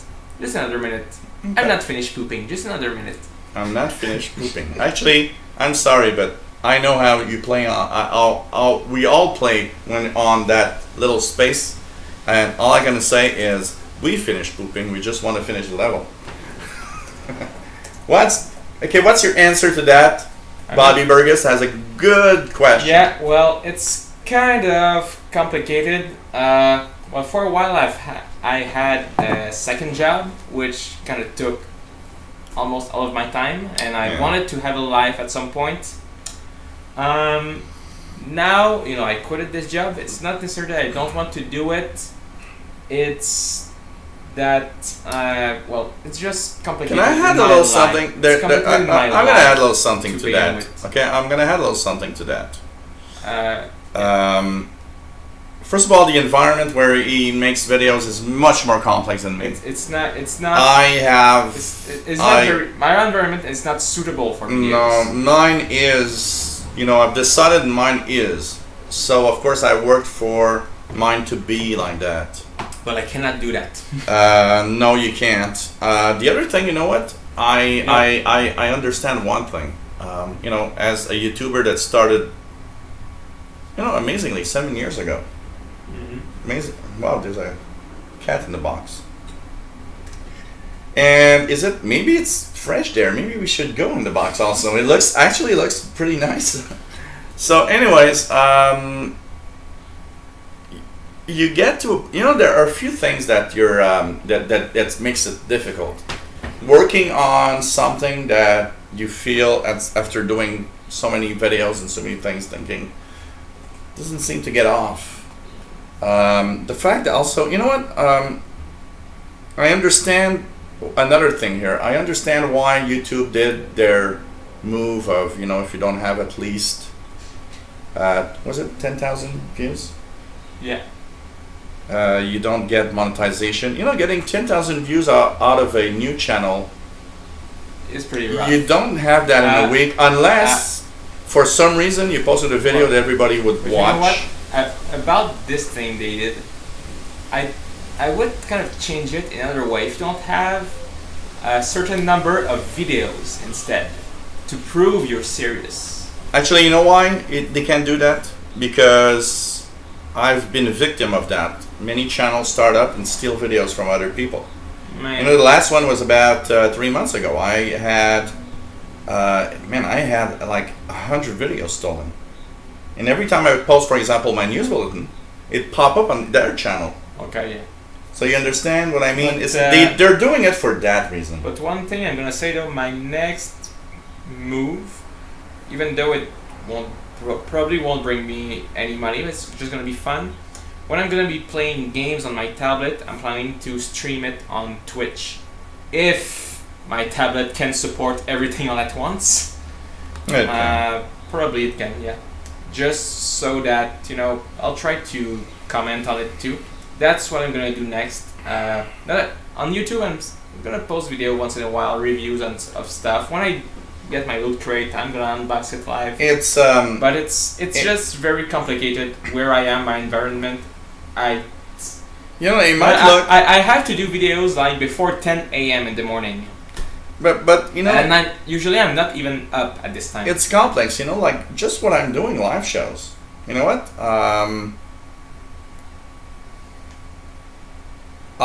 In a couple of months I will not be alone.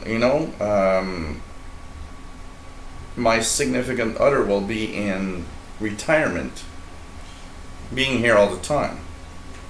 Mm-hmm. And now you got to think about, that's why I'm thinking about this summer. I'm going to have a major rework of my office, because the only thing I can do, I can't say, hey, you got to get out because today I have live shows. Mm. And it's kind of understandable. I mean, here's money for pizza. So here's money for pizza. Here's money for beer. Just get out of here, because for the next 6 hours, me and Gabriel are having games and are having our from the couch and retro gaming, and you just can't be here. It doesn't work like that. No. It's a complex thing, and even for me, it's a complex thing what's happening. Yeah. Even for me, I'm a very, very big. I'm thinking seriously right now. I got to say, what? My monetization for the month of April is crappy. It's the lowest in 3 years and a half. If I didn't have donations plus a little more tech jobs that I'm taking, paying the rent would be kind of difficult right now. And even I am in a really, really thinking hard what the hell I'm going to do exactly, I got great fans, I got great people watching, we've got some great, people. My radio channel has the best viewers for live shows. I mean, what did I hit? I hit a record the other day, 118 live, 118. That's cool. It's kind of not bad at all. Getting 118. And you know what, Bobby? I'm gonna be very honest at why there's no retro gaming tonight. Okay, and I'm gonna be extremely honest with that decision. You know what? It's not just the heat. I mean, look, we got the heat now, but we're coping with it. I mean, it's not like really that bad that it's just horrible. You know what? My decision was based on the fact that nobody's watching the retro gaming, and I don't feel like doing it tonight. I'm sorry, but that's the decision I have. If we had a lot of people watching, if we had every week hundreds and hundreds of people looking at the retro gaming, you know what? I'd be like, we got to do it, and we'd be doing it. It's not that I'm happy that we're not doing it. I mean, it is kind of part of our Thursday evening. And the retro gaming, I got to say, even in our moments where, and God knows, in the past few weeks we had really hard moments where both of us were like, I don't really feel like I want to be here. Yeah. He's getting drunk when he's getting too honest. No, I'm always honest, but it's like, we've been in the past few weeks a couple of times, even from the couch. It was like, I don't really feel like being here. No, yeah, the beginning of the month was like, oh my god. Look, today I was like, it's one of the first really warm, nice days, and it was like, I'd be somewhere else today. I'd be in Perry Island with my radios. Oh yeah. Things like that, But I got a job, I don't know a lot of people. I don't know a lot of people that are consistent to that point like I am. Even though you get less and less money out of what you're doing. And I got to say one thing: having the worst AdSense month in 3 years and a half, it gets on your system at some point, and you're like, I try to do my best. I love you all, and it's not even a question of I don't like everybody here. I mean, when I took the decision this morning, and I texted him at 11 a.m. or something like that. Before that, I said I was eating breakfast. I said, look, no retro gaming tonight. And you know what? I was thinking about it yesterday, but yesterday I thought, sleep on it. Tomorrow's another day, and you're gonna like, yeah, we're gonna do it. And it's not that much of it's hot and everything. It's I would see myself do a retro gaming. It's just that with everything that's just horrible, I'm like, okay, I don't want to do one. I love you all, but I feel like I need. Actually, I feel like I need some time off a little bit. And you know what? In July, I'll be having no live shows for the full month. We'll have a drunk party together. Mid-July. I was thinking of having a special show. Well, surprise, just to entertain. A surprise show. And and I'll be honest, I'm really seriously thinking of what am I doing in September? Yeah. What am I doing in September? And he's got maybe something coming up. I can't see From the Couch show without him. Honestly, I can't see a From the Couch show without him. I should know tomorrow if I have something going up. So, honestly, if he has something, I can't see a From the Couch show without him. It's kind of something we've done together, and I don't want to be alone in doing it. And I don't really have. What the hell is that tornado? And I don't. I mean, I'm sorry to feel like a downer a little bit, but. Well, instead of being a downer, talk about your app of the week. So my app of the week is a party app. So you're gonna make me smile. I don't know. Okay, you know what? I've. Oh God, that looks. No, leave it like that. It's just so amazingly awkward. Yo, the app of the week. Yo. Was it when our friends sang this kind of yo song at the karaoke that I'm like, oh, you have to put. Yo. I actually look. Keep drinking. Am I like in I don't know, some band? You're gonna hang yourself tonight. Okay, before I talk about a hat, I just want to answer back to Danny Shortwave. You know what? Taking a break does help. You know what? Because last year when I took a 6-week break, I was happy to come back to live shows. I was really, really happy to come back to doing live shows. But I did take a gamble of trying to make a living out of this, and it worked out well for a while, but it's not working out well right now. And I hate asking for money to people. I hate it when I 3 times every live show say, "Hey, give me something," because I don't want to do that. I want to have something that is self-sustaining, in money, and just not annoy everyone about, give me some donation because I'm. Well, you're annoying me to begin with. Well, you're annoying me too, but that's the way we love each other. Good. Yeah. So, anyways, maybe a break. That last year 6-week break did bring me back into, hey, you know what? We'll see if he's here. You know what? Because. I'll be honest, if he's not here because he can't, either we'll try to work out when we can do a From the Couch from another day. But if we can't, could be later too. Or it could be later. But if we can't, if stuff happens, I can still be here. If we can't, I'm not doing it alone. I don't feel like doing a From the Couch alone. Of course not. But if stuff's happen, I can be. This is our thing. It's not my thing. It's our thing, and I can't see it without him. So, but we'll see. Maybe we could do it differently or a different time, like you say. Maybe we could, I don't know, do it at a time.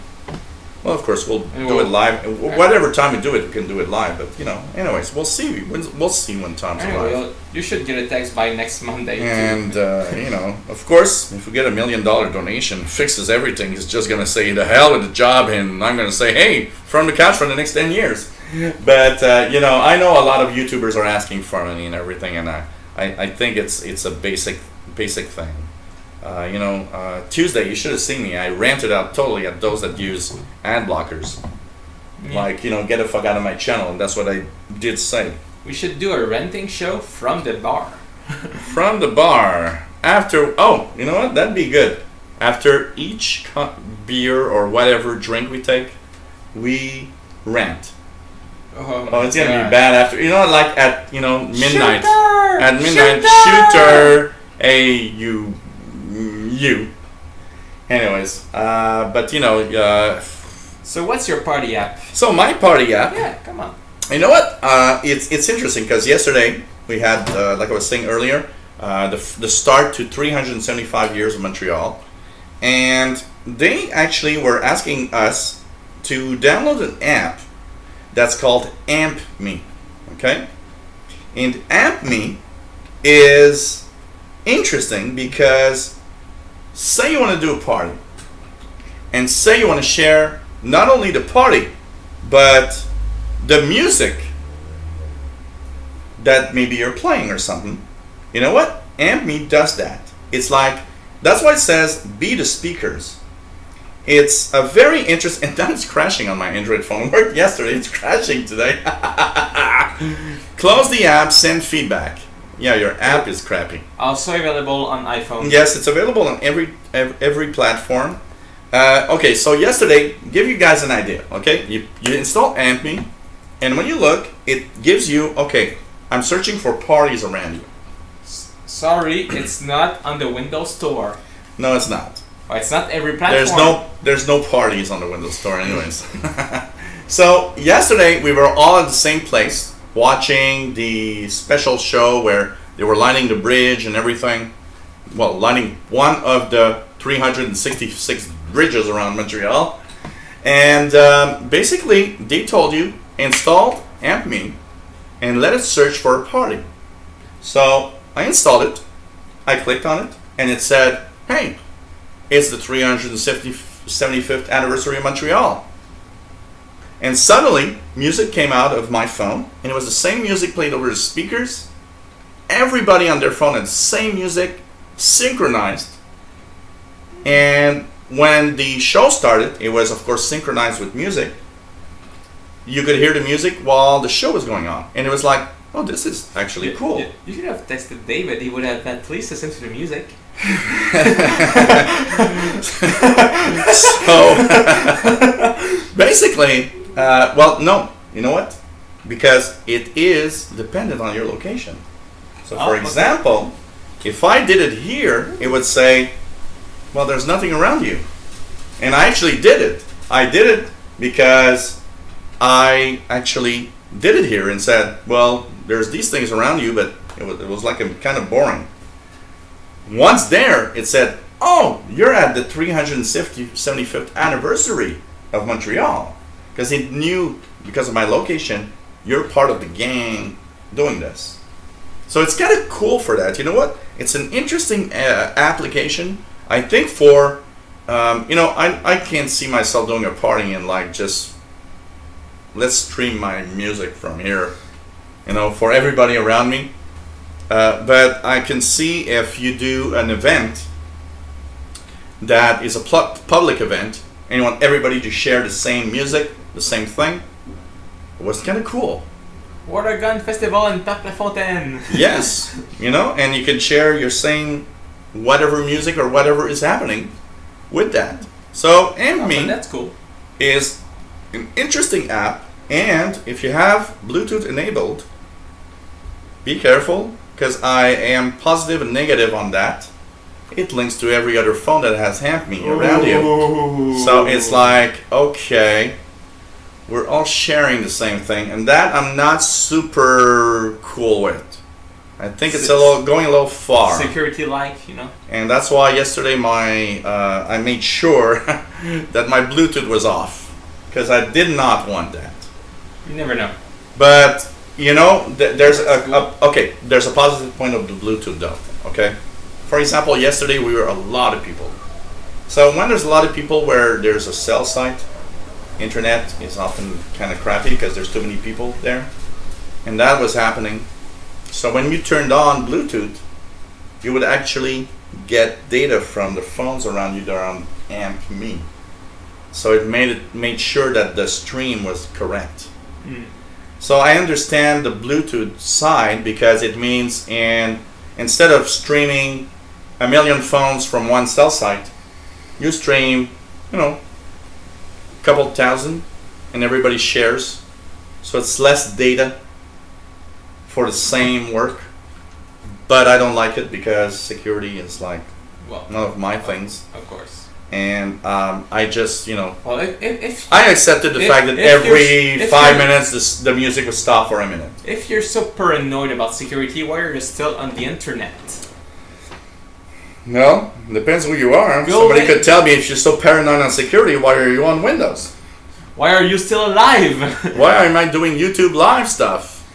Go live in a cabin in the wood. I want to. That's the only way to be secure. It doesn't cost anything. No. Well, actually, can you live somewhere without rent? Is there some place? I don't think so. Nah, probably because not. Even the forest here is owned by the government of Quebec. Well, technically. Yeah, everywhere there's not a place, it's kind of Quebec territory. I would guess that they could say, well, you gotta pay rent. But then again, if you're 3,000 miles away from anything, and that your best friend is a polar bear, who cares? Who cares? Go live in Antarctica. And by the way, one of the last things I got to say about 375 years yesterday, There were polar bears? is that I did not know that, but there were never an agreement for Montreal to be owned by our governments. It is still technically a First Nation territory. Because nobody ever signed anything. Oh, please. No! I want the First Nations to take back Montreal. Casinos everywhere. No, don't do that. Look, casinos everywhere. And cigarettes. Really cheap cigarettes. Alcohol. And cheap alcohol. Now, don't ask how many percentage. Cheap taste also, but still cheap. But I didn't know that. It's some things that you're like, oh, really? Okay. So technically, I don't know. Did they ever go to court and say, hey, you're on our territory, we want to have $1 billion rent a month? It's like Quebec never signed the, what's the document called already about? That weird document from other provinces. Yeah, the Constitution. The Constitution. Quebec never signed it. No. And it's still not signed. No. But we still, we're there. So. It's the complex things of our world. Anyways, we ranted, we're drunk, and I'm drunk. I'm kind of drunk, I'm actually. getting drunk. I'm kind of drunk now. If I move my head too fast, it's kind of, oh, wow. You know what? When I thought I was drunk, is I looked at the cat, and I looked at my screen, and I did that twice real fast, and was like, whoa, okay, I think I'm drunk. So, but I did drink a little faster than usual. Yeah, me too. Well, me too. When is the last time I opened the third bottle? My third bottle. Long time ago. Yeah. And you just did, so yeah. Well, you got half of it, but still. Yeah, still. Because pretty often there's a bottle left when the show ends. And we open it like 10 minutes after. Yeah.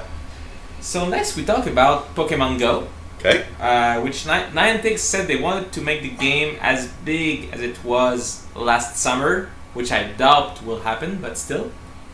A new event is started an hour and 50 minutes ago. The Adventure event. What does it do? Basically, you have rock-type Pokemons and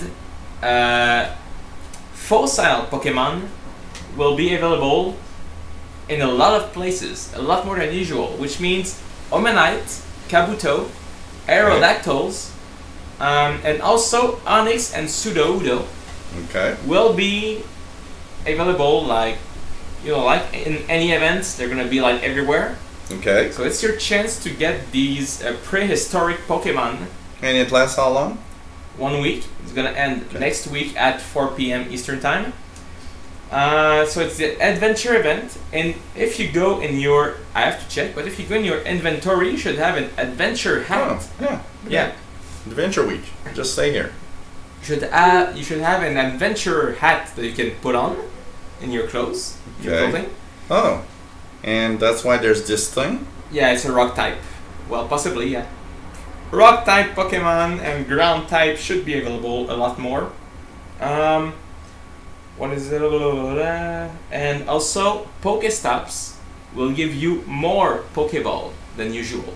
Oh, I need to take that. So that I need to take my Pokeballs because it's like God. I don't have. And there's I just got a Kabuto here. God, there's tons of things I don't have. There's this thing. That's a Kabuto.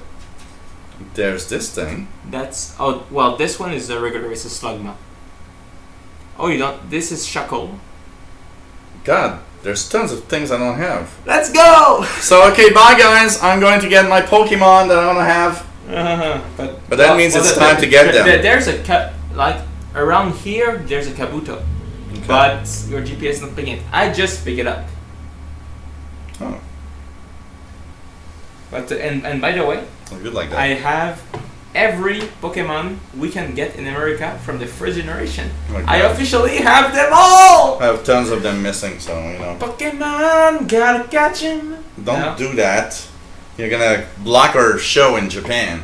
And we've not had Japanese viewers yet. And yes, by the way, I know the original theme song for Pokemon by heart, both in English and in French. Take care, Patrick. So yeah, every prehistorical Pokemon, which are Kabuto, Omanite, and Aerodactyl, and rock Pokemon should be available. I think there's one here. Oh, that's it. Omanite. That's Omanite. Yeah. That one I got. Yeah.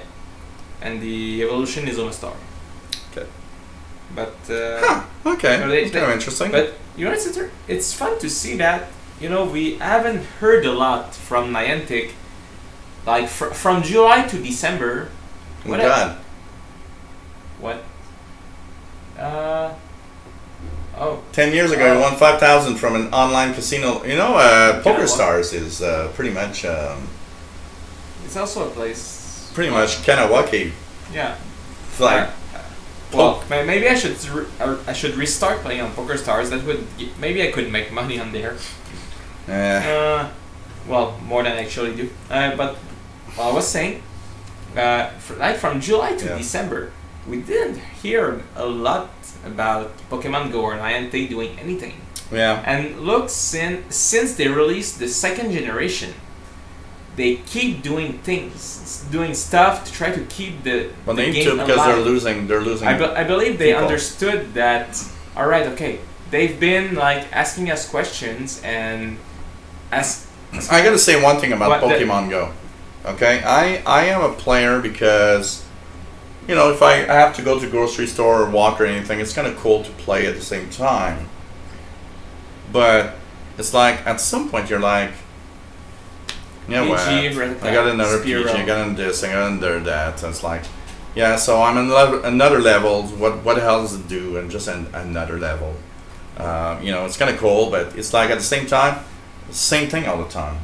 So you gotta keep up the spirit. You gotta do something to. Well, I believe you know that they are still making like $2 or $3 million a day with 65 million people playing worldwide. But I believe they finally understood that okay, we have to do something, or this number will keep dropping. Oh, it will drop all the time. If they don't do anything, it will drop all the time. Like you know, it took what 8 or 9 months before they released a new generation of Pokemon. Well, I'm sorry, but don't wait another year before releasing the third generation. Somebody that we know asked me the perfect question. Are you still playing that?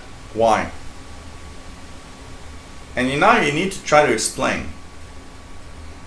Well, I try to catch new Pokemon. Yeah, so.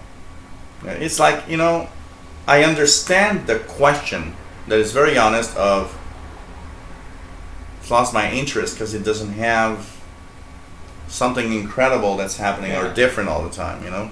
At the same time, I will answer. Well, you know, when you were born with Pokemon, like it started on TV. I was 5. I was 5 years old, and I grew up with that. I've been a big fan of it. I really want to catch them all. That's what I have to say as a big, huge fan of Pokemon. I'm trying to collect every Pokemon card there is. You know, I'm going to tell you one thing. What's missing for me is that hype of the beginning of when it started, and it was like, this is so cool.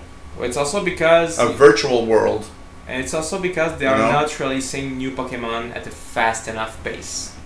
And what this, other features could they bring here that could be cool? They're going to change the gyms. They are working more than that. You need to do more than that. You know, what about PvP, more PvP and trade? More. This is coming. Much more user interactions. PvP, what about PvP? Okay. What about? We know that. I'll give you one thing. What about I'm going to some gym or whatever, and there's somebody else playing, and the app could tell me, oh, he's got 3 of those that you don't have, and that player, it pops up, hey, that guy's got 2 of those things you don't have. That's what I'm telling you. And we can trade. That could be cool. They are working on PvP, player versus player. That could be cool. And trade. It is coming. We don't know when, but it is coming because it is also part of Pokemon. Anyone who played Pokemon game on Nintendo portable consoles before know that trading is part of the game because in the games themselves, let me finish, you had like, okay, let's say the first one, Pokemon Red and Blue were the first 2 games. In Pokemon Red, there were Pokemons you couldn't get in Pokemon Blue and vice versa. And to get them, you had to have a friend who had the other game and trade them together. And this is what Pokemon's been all about. If you want to get all the Pokemons to complete your Pokédex, Pokemon always needed trading. I got it. You've got the Kabuto. Come on, use a candy to make sure you get it. Use a candy. And take a great ball or something if you have one. Oh no, okay. I don't have one. And how many of those? 4. Well, that's enough. Come on, babe. I want you now. Come on. That's a Kabuto. I want you now. Which also represents like a really old aquatic animal we had on Earth before. You got it! Yay! Woo! New Pokemon while playing from the couch. Oh God. Here we go. And it will evolve into a Kabuto. Okay. Cool. I believe it was episode 9 of Pokemon. You see some of these guys as a Kabuto. Okay. I believe it's episode 9. Okay. It's like before they go to the 3rd city to fight Lieutenant Surge and get a 3rd badge. What were you talking about? I'm trying to remember what I wanted to add. Trading. Oh, trading, yeah. Yeah. There's something I wanted to say that I just forgot. Huh, okay. Oh well. So, okay, anything else to add to Pokemon Adventure Event? Not really, no. At least I know now that there's Pokemons I don't have that I could get. Yeah. And you want to talk about your next news? And, interesting because we had a new Insider Preview yesterday. I'll be back. And they made a big mistake when they posted the Insider Preview blog post. And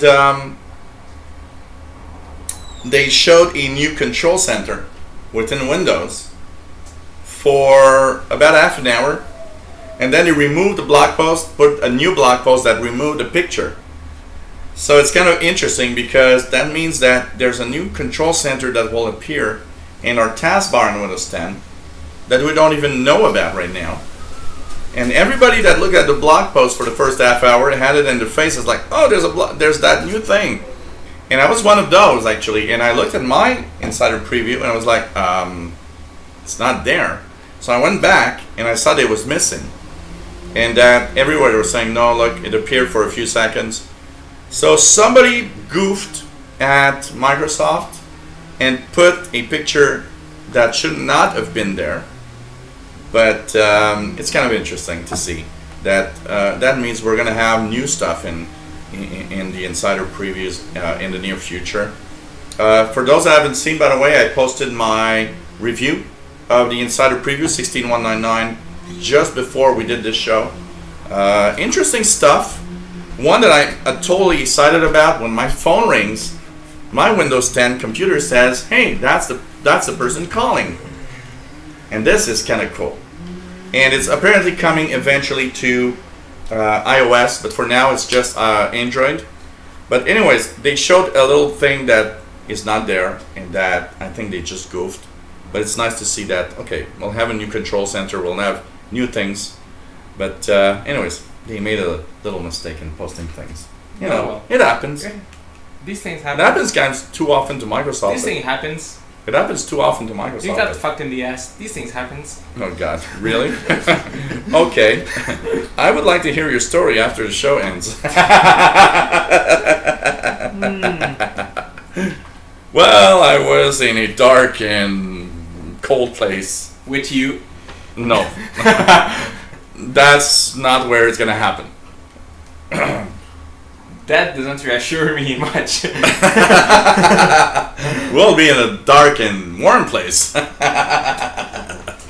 the poster actually fall with the wind?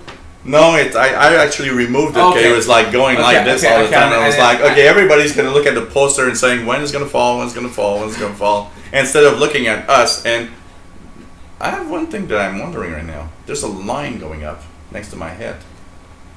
Where? Oh, it's the wire. That's the wire.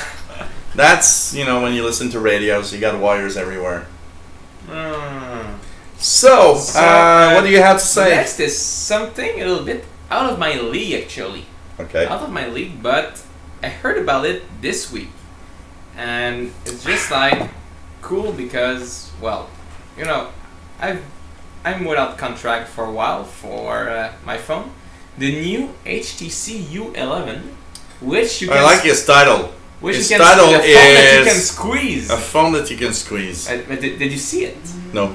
Okay, basically, the new HTC phone, which is available for pre-order right now, there's a function which, when you squeeze, well, not too tight either, don't break it, you know. When you squeeze, it will feel the pressure and it will act as a button. Like, if you're taking a picture and you have no way of really getting your hands on a button, Liquid surface design. you will be able to like squeeze on it, and you will actually see lines on both sides of the screen saying. Is that what we see here? Yeah. Huh. And what they are, you know, these really glossy. They're very glossy. And they are still more plain, like this, for example. But like, if you go up, I cannot touch. I know. Go back up. Like this. If you look at them, Here. no, the red and the blue one.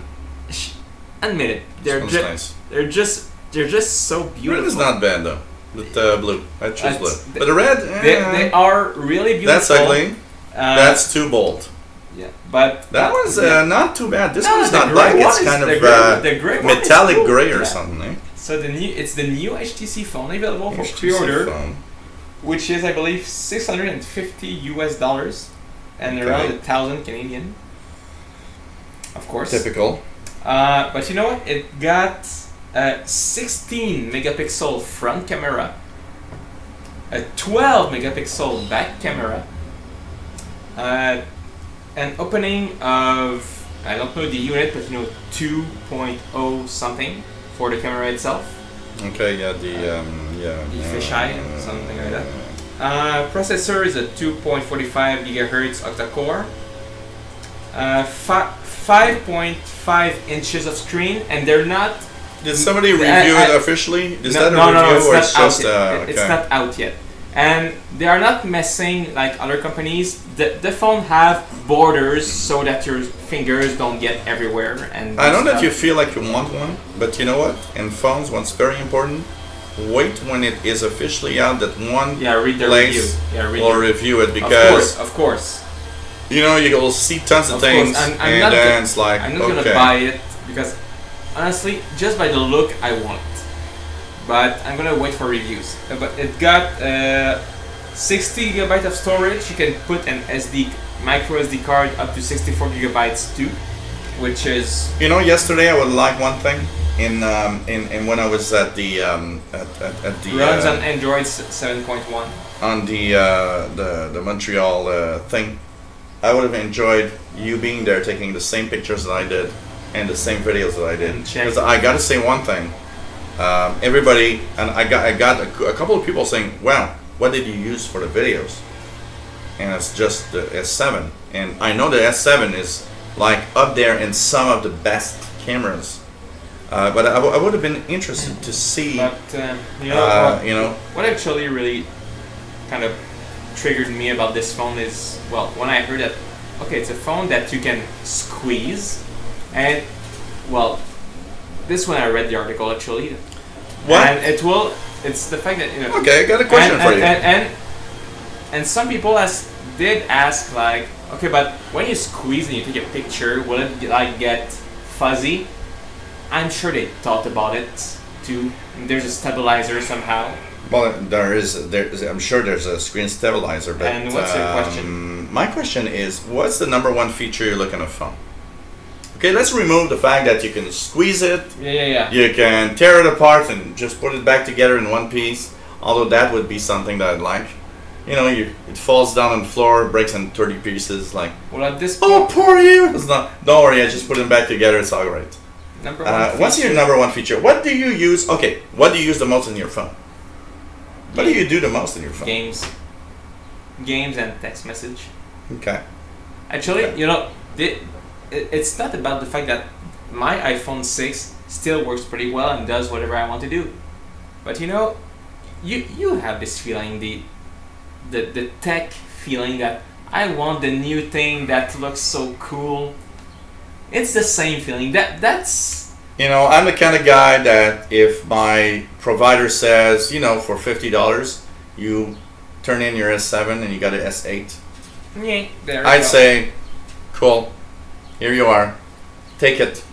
I want to have the S8. Okay, no, it's interesting because what do people want in their phones? I know Reese Odom, it doesn't make sense that it's 16 megapixels on the front and 12 on the other side. But it doesn't make sense because for a selfie you don't need that. But that's kind of weird. That's what it says. What can I say? That's what it's 16 megapixels. That's what's written here. What can I say? All you'll see is more of my pimples, and But I'll wait. I'll check the reviews. But I know HTC usually they're quite reliable. I've never heard of a really bad product from HTC. Like Reese Autumn. My brother. No, HTC phones are in general. My brother first ever smartphone in general, they're not that was bad. an HTC, and I actually know why he decided on an HTC. I would like, if I honestly, if there was a really, really good one, I would like a Google phone for one major reason. I am tired of waiting a year and a half after a release of Android to get Android on this thing. What? For me, when Android comes out, I want it now. I don't want it in a year and a half. And that pisses me off a lot about Samsung phones. Oh yeah, you'll have it sometime. Shut up. I want it now. That's what I hate of Android compared to iOS. iOS, Apple says it's available now. You just go there and it's there. Because they have a different way of doing it.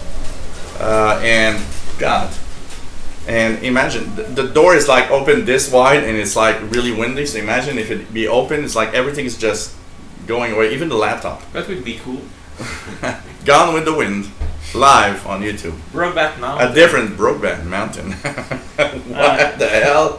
Brokeback Mountain, Gone with the Wind. But when I hear the funny stories of, like, my brother's first smartphone was an HTC. Mm-hmm. He never actually told why he chose it, but Did you finally know? Nobody hinted it why he chose it. At the time, me and my brother, we were following cycling a lot.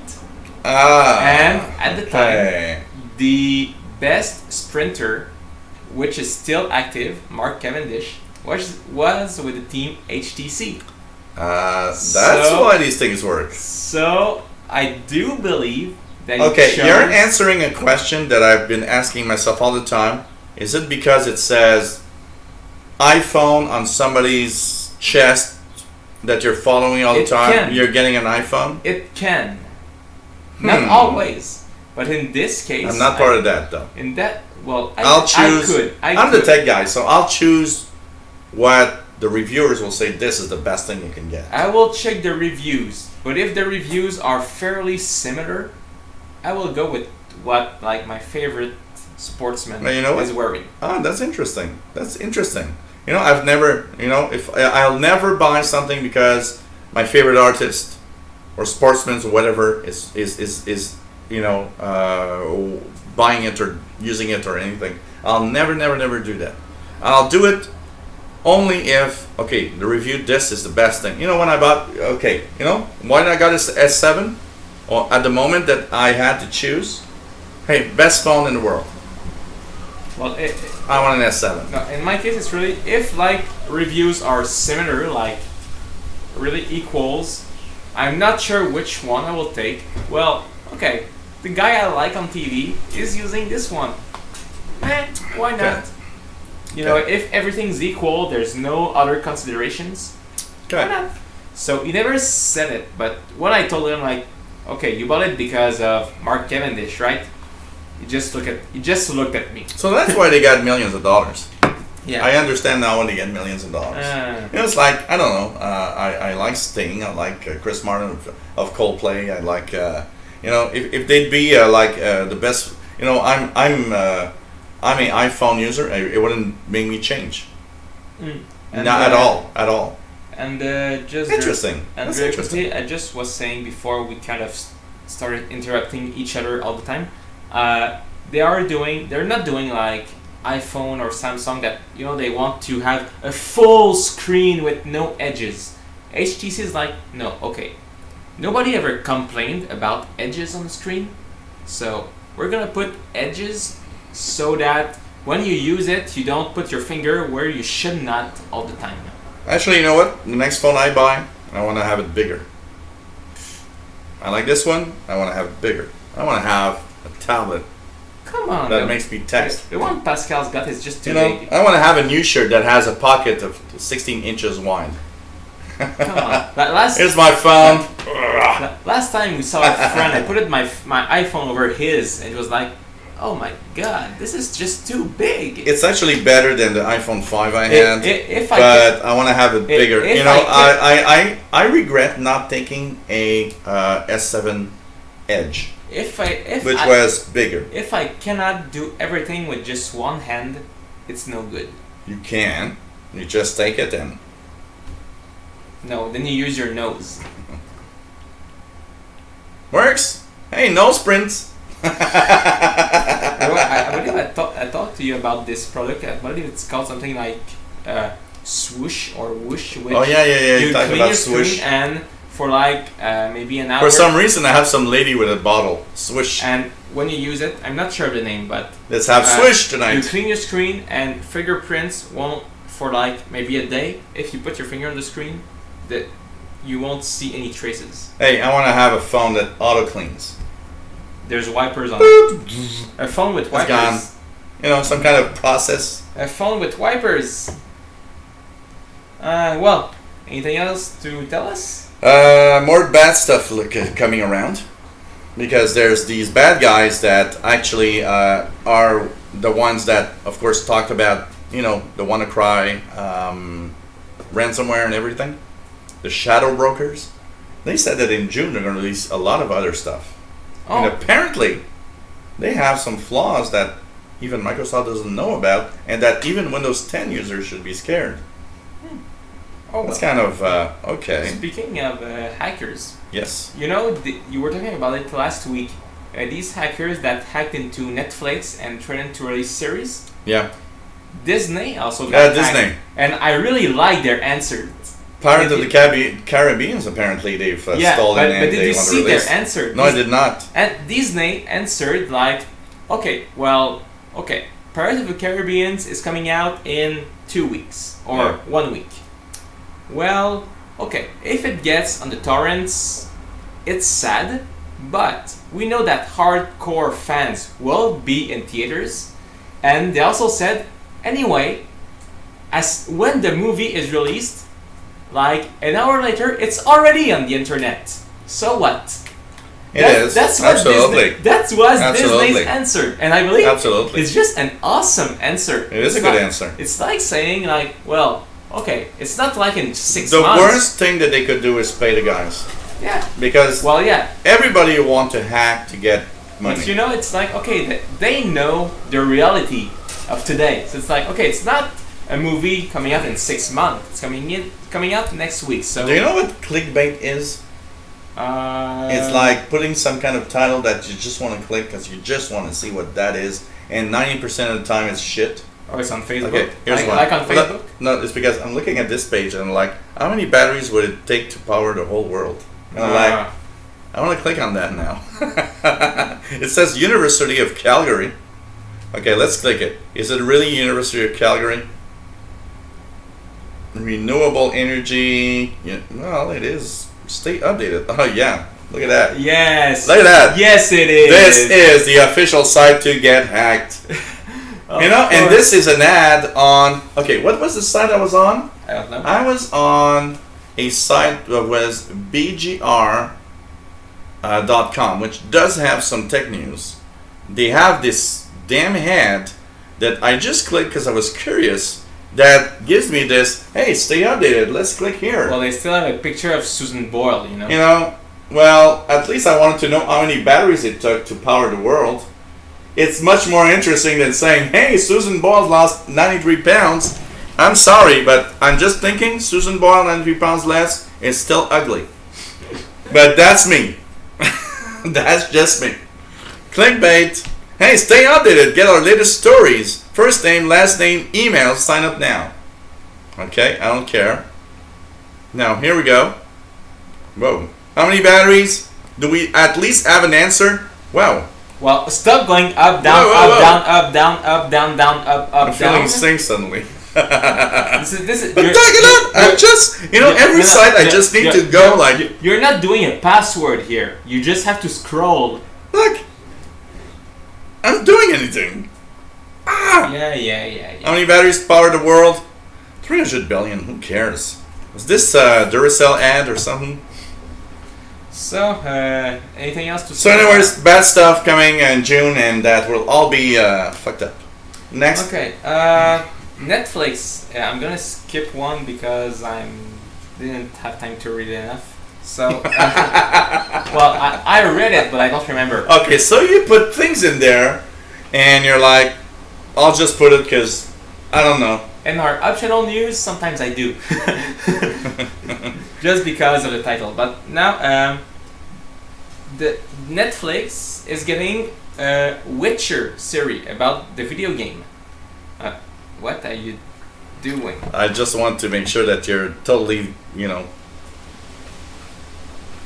off chart. So yeah, what do you want? So Netflix is getting a series about The Witcher, the video game. So which one? The very popular video game. I'm not Come on. looking. I'm Which not looking. one? I'm not looking. Look at her. Look, No, look, I'm not look looking. here. Look here. No, I'm not. Yeah, No, she I'm looks not. like the one in that Japanese thing that you. So, for those who don't know, The Witcher is a very popular adventure RPG game about Geralt, who's like one of the last monster hunter. Yeah. And it's like, the game itself, if you do everything in game, is gonna last like 300 hours. Naked woman here. He's annoyed. I'm not the biggest fan of The Witcher. I played a little, but didn't have enough time to play it all. So I cannot tell about the game, but like the last game that came out last year was among the bestseller of 2016. Okay. So it's a good news. We don't know much yet because they're still like signing contracts and things. But one thing that's cool is that the guy who wrote the script for the game is also producing the Netflix series. Okay. And Witcher being inspired by a Poland novel, the writer of the novel is a consultant for this series. So, it's kind of a proof that, well, it should be of good quality. They're going to try to make it as... I'm losing my word now, I'm too drunk.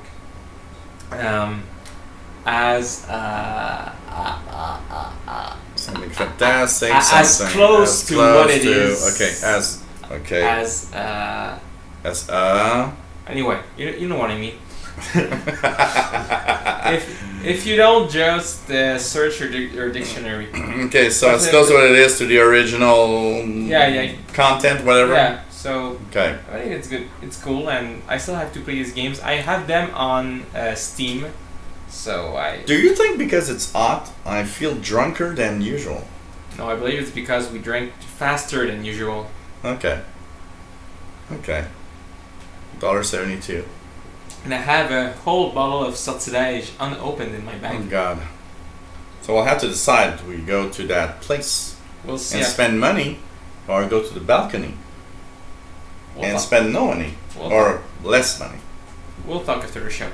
We'll talk after the show. So, okay, so you've gone through your news. I've gone through my news. Last little moment where people can interact with us. Anybody has anything to do? Hey, it's the smallest audience we've had in all of our episodes authentic tonight. was kind of the word I was looking for, Jean. Yeah, authentic. We've had the smallest audience in every show we ever did. Ever. Yeah. Well, it must be sunny everywhere, I guess. It must be like 99 degrees everywhere, and everybody's saying like, "What the hell am I doing on the internet?" If we go to the bar, do we invite Jean? Well, we could invite Jean, but he's far west. You know, Pierrefonds is pretty far, and if he comes by car, he can't drink. You know, it's up to him. I would like to see Jean and, of course, say hello. But at least we can do one thing, and we can do to Jean an open invitation of, you know what? When you can come to the karaoke bar we are at, or we can do better than that. We can do a halfway thing. We go halfway towards the west, he's halfway towards the east, and we meet somewhere where we've never been probably before. In the gay village? And no, that's south. The gay village is south. I don't west. know. I don't know. You don't know where's the gay village? Yeah, but come on. That's south. Don't ask me about orientation. Yes, I know you're lost everywhere. So, you know, you'll go west and be in the gay village because you just don't know where you're going. And somebody, and you know, this big guy is going to say, "Hey, my name is Steve. You want to have a beer?" How do I go back home from here? Well, you know, Jean, you know what? The invitation is not for just tonight.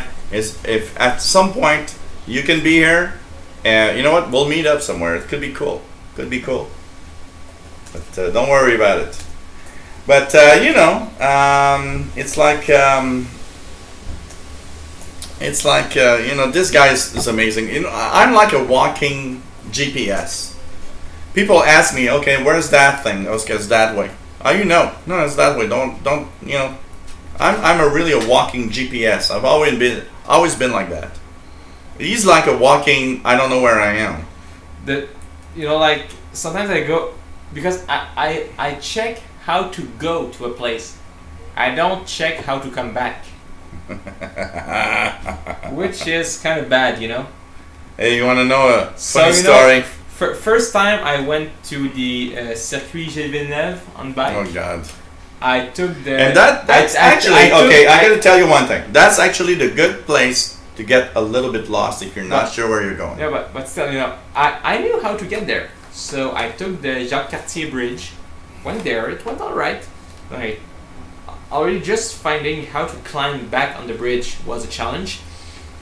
But after that, I get over the bridge and I'm like, okay, first I never noticed that the streets to go there was a one-way.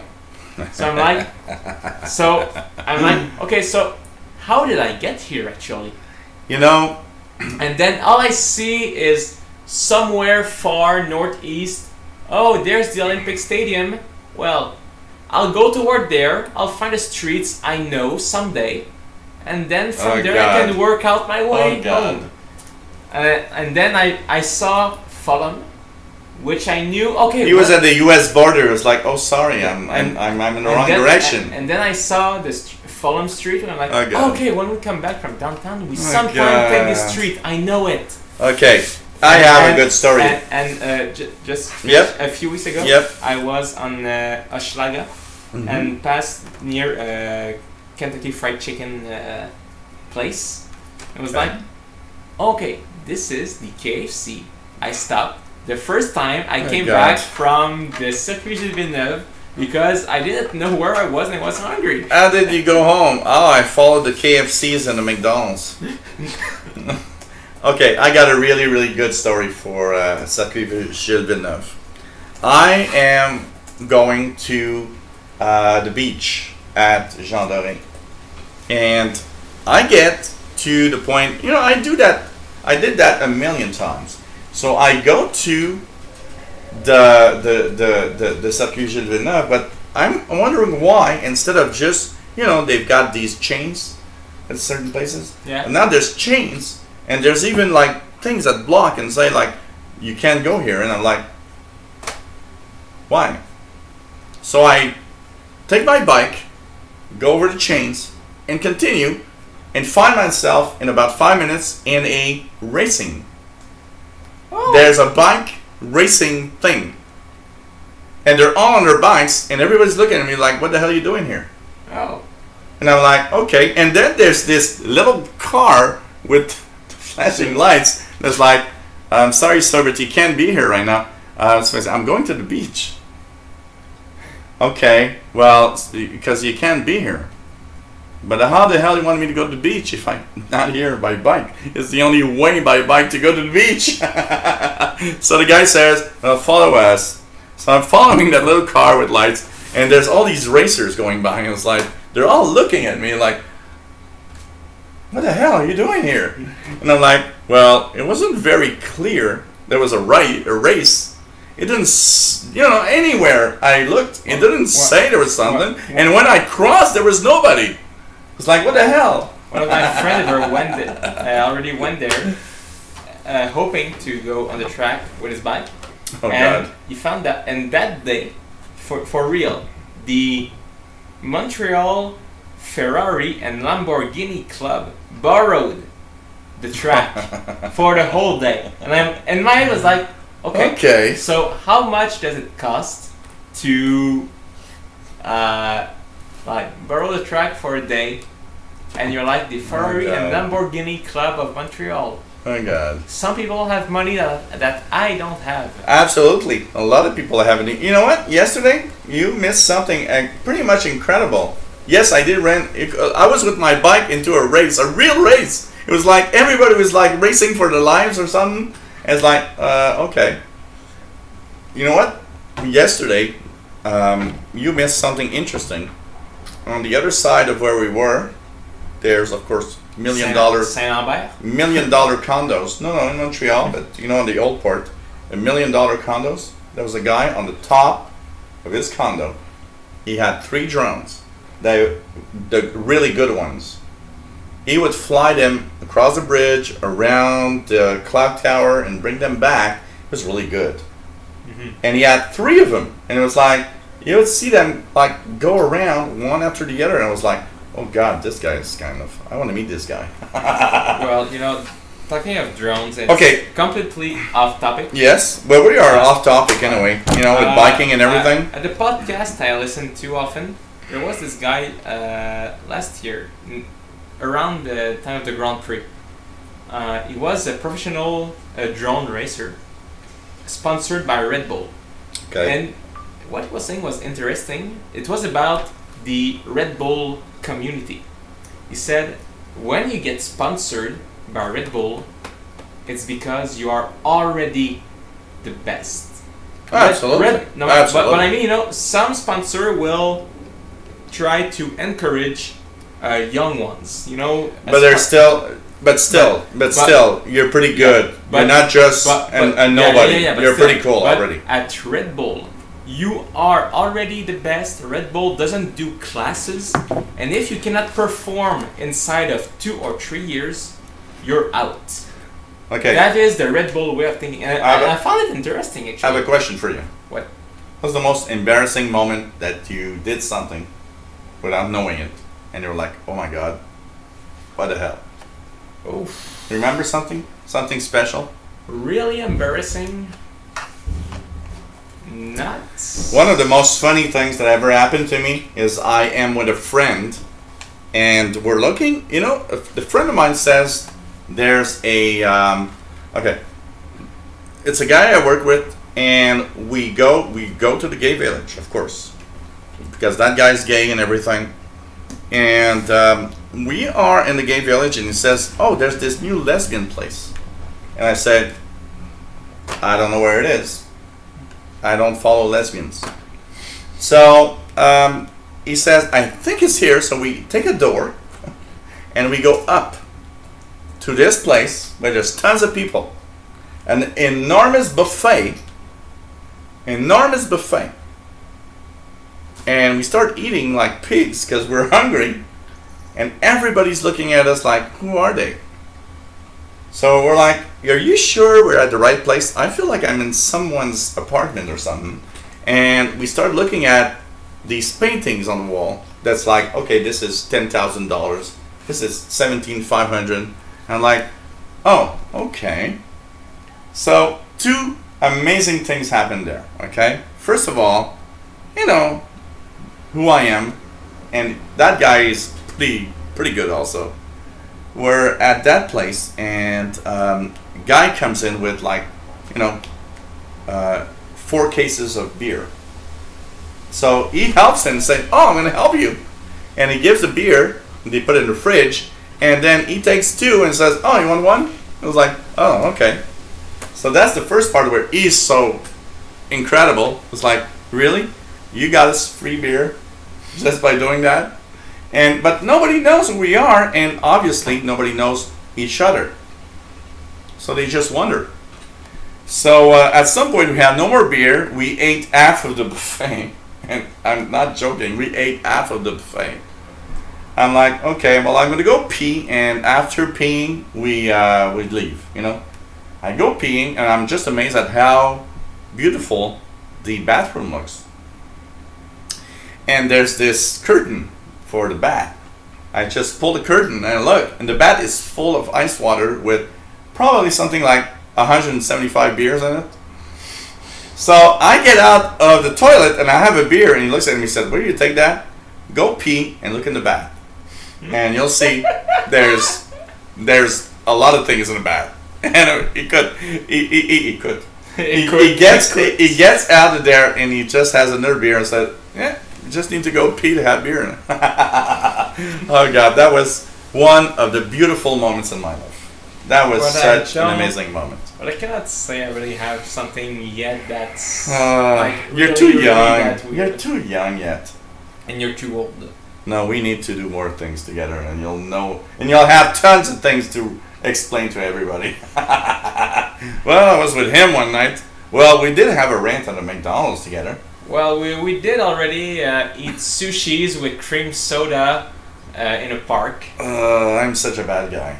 I can tell you that. Oh yeah, beer jackpot. I can tell you that. I came out and was like, look, there's beer everywhere and that, But it's funny because nobody knew each other, so we weren't, they looked at us, but like, who are they? Like everybody else, basically. We're just looking at each other. Who are they? And it's like, okay, kind of cool. Unlimited party. It's for free. And it was like maybe midnight or 11 p.m. or something like that. It was just like, I think it's here. It doesn't happen every day. No, it doesn't happen every day. And imagine the luck. Taking a door, any door, and walking into a party. That's kind of a big luck. Yeah. Open the door, go into party, nobody knows you. Hey man, I remember I ate, me and him, we ate after the buffet. We were looking like pigs. And I'm just like, okay, I'm not hungry now. I think we won't go to the restaurant like we thought. She's going to be guest in Toronto next week. Oh my God. She looks like, she does resemble somebody that that worked at Zoe. Don't you think so? Not really, no. Yes. Who? Sophie. She has kind of the same type of face. Maybe, yeah. He's into Japanese women, He's like, well, next week when you go there, you need to do something with Japanese women. I wish I could. Maybe you want to put your your baguette in some kind of sushi. What I just found funny is when I see like these performers coming back to Canada, they're like they write on Facebook, on their Facebook page, "Oh, back to Canada, woohoo! Maple liquors for us." Oh God. So one of the group I saw, Japanese rock group. Okay. They during the Q&A, someone asked, "What's the best thing you ever tasted in Canada?" Because it was their first trip here. Okay. And one of the guy said, "Well, probably this maple flavored whiskey, the sortilège, that we drank until 5 a.m." Oh God. Puking maple syrup. So, anything else to add before we go? Not really. Thank you everyone for being here. It was kind of cool. Nothing interesting, at least. Cool. So thanks everybody for being here. It was nice as usual. Yeah, we had to do from the couch at least. Actually, it was really hot when we came here with the beer. It kind of it's cooled not us that down, bad actually. and it's not. It's not that bad actually. I believe the fact that we drank faster. Now he wants to do retro gaming. So no, you know what? I want to enjoy the outside weather. Yeah. It's kind of beautiful right now, and we still have a couple of hours till the sun goes down. At least 2. It's 30 Celsius or upper 80s. So I want to say thank you to everybody who's been watching. Lowest audience. I'm surprised at that. Lowest audience ever. Well, and there must be something. Yeah, there's something. The weather. I don't know. Sun's gonna. I cut my hair. No more people watching. I don't know. Sun is that. setting at 8:21. 8:21 p.m. That's an hour and a half from now. Yeah. I want to thank everybody. Take care, everyone. And got up at 5:21. Yes, that I know. Yeah, that I know too much because you know what? The cat, as soon as there's a single little something of light, puts his paw in my face saying, "Hey, I want to go out now. It's morning." And I'm like, oh God. Yeah, it's because I have the window in my face when I sleep, and when the sun comes and out. I got that psychiatric bird that sings at 5 a.m. He actually sang last night at 3:30 a.m. 3:30 a.m. I was like, man, go to sleep. Shut up. I understand you don't got a bird girl or something, but shut up. People are sleeping. So, anyways, what was that exactly? That sounds like Morse code in a bird style.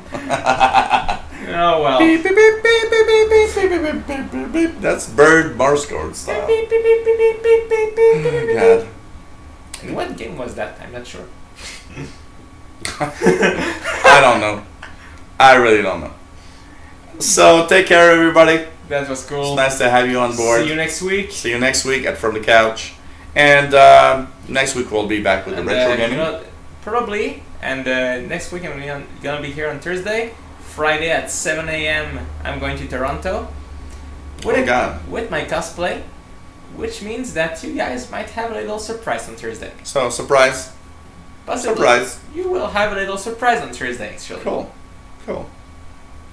Take care. Take care. Love you all. Next week. See you next week. Well, see you next week. And tomorrow for those that have a radio show. Tomorrow, 4 p.m. Ciao. Bye.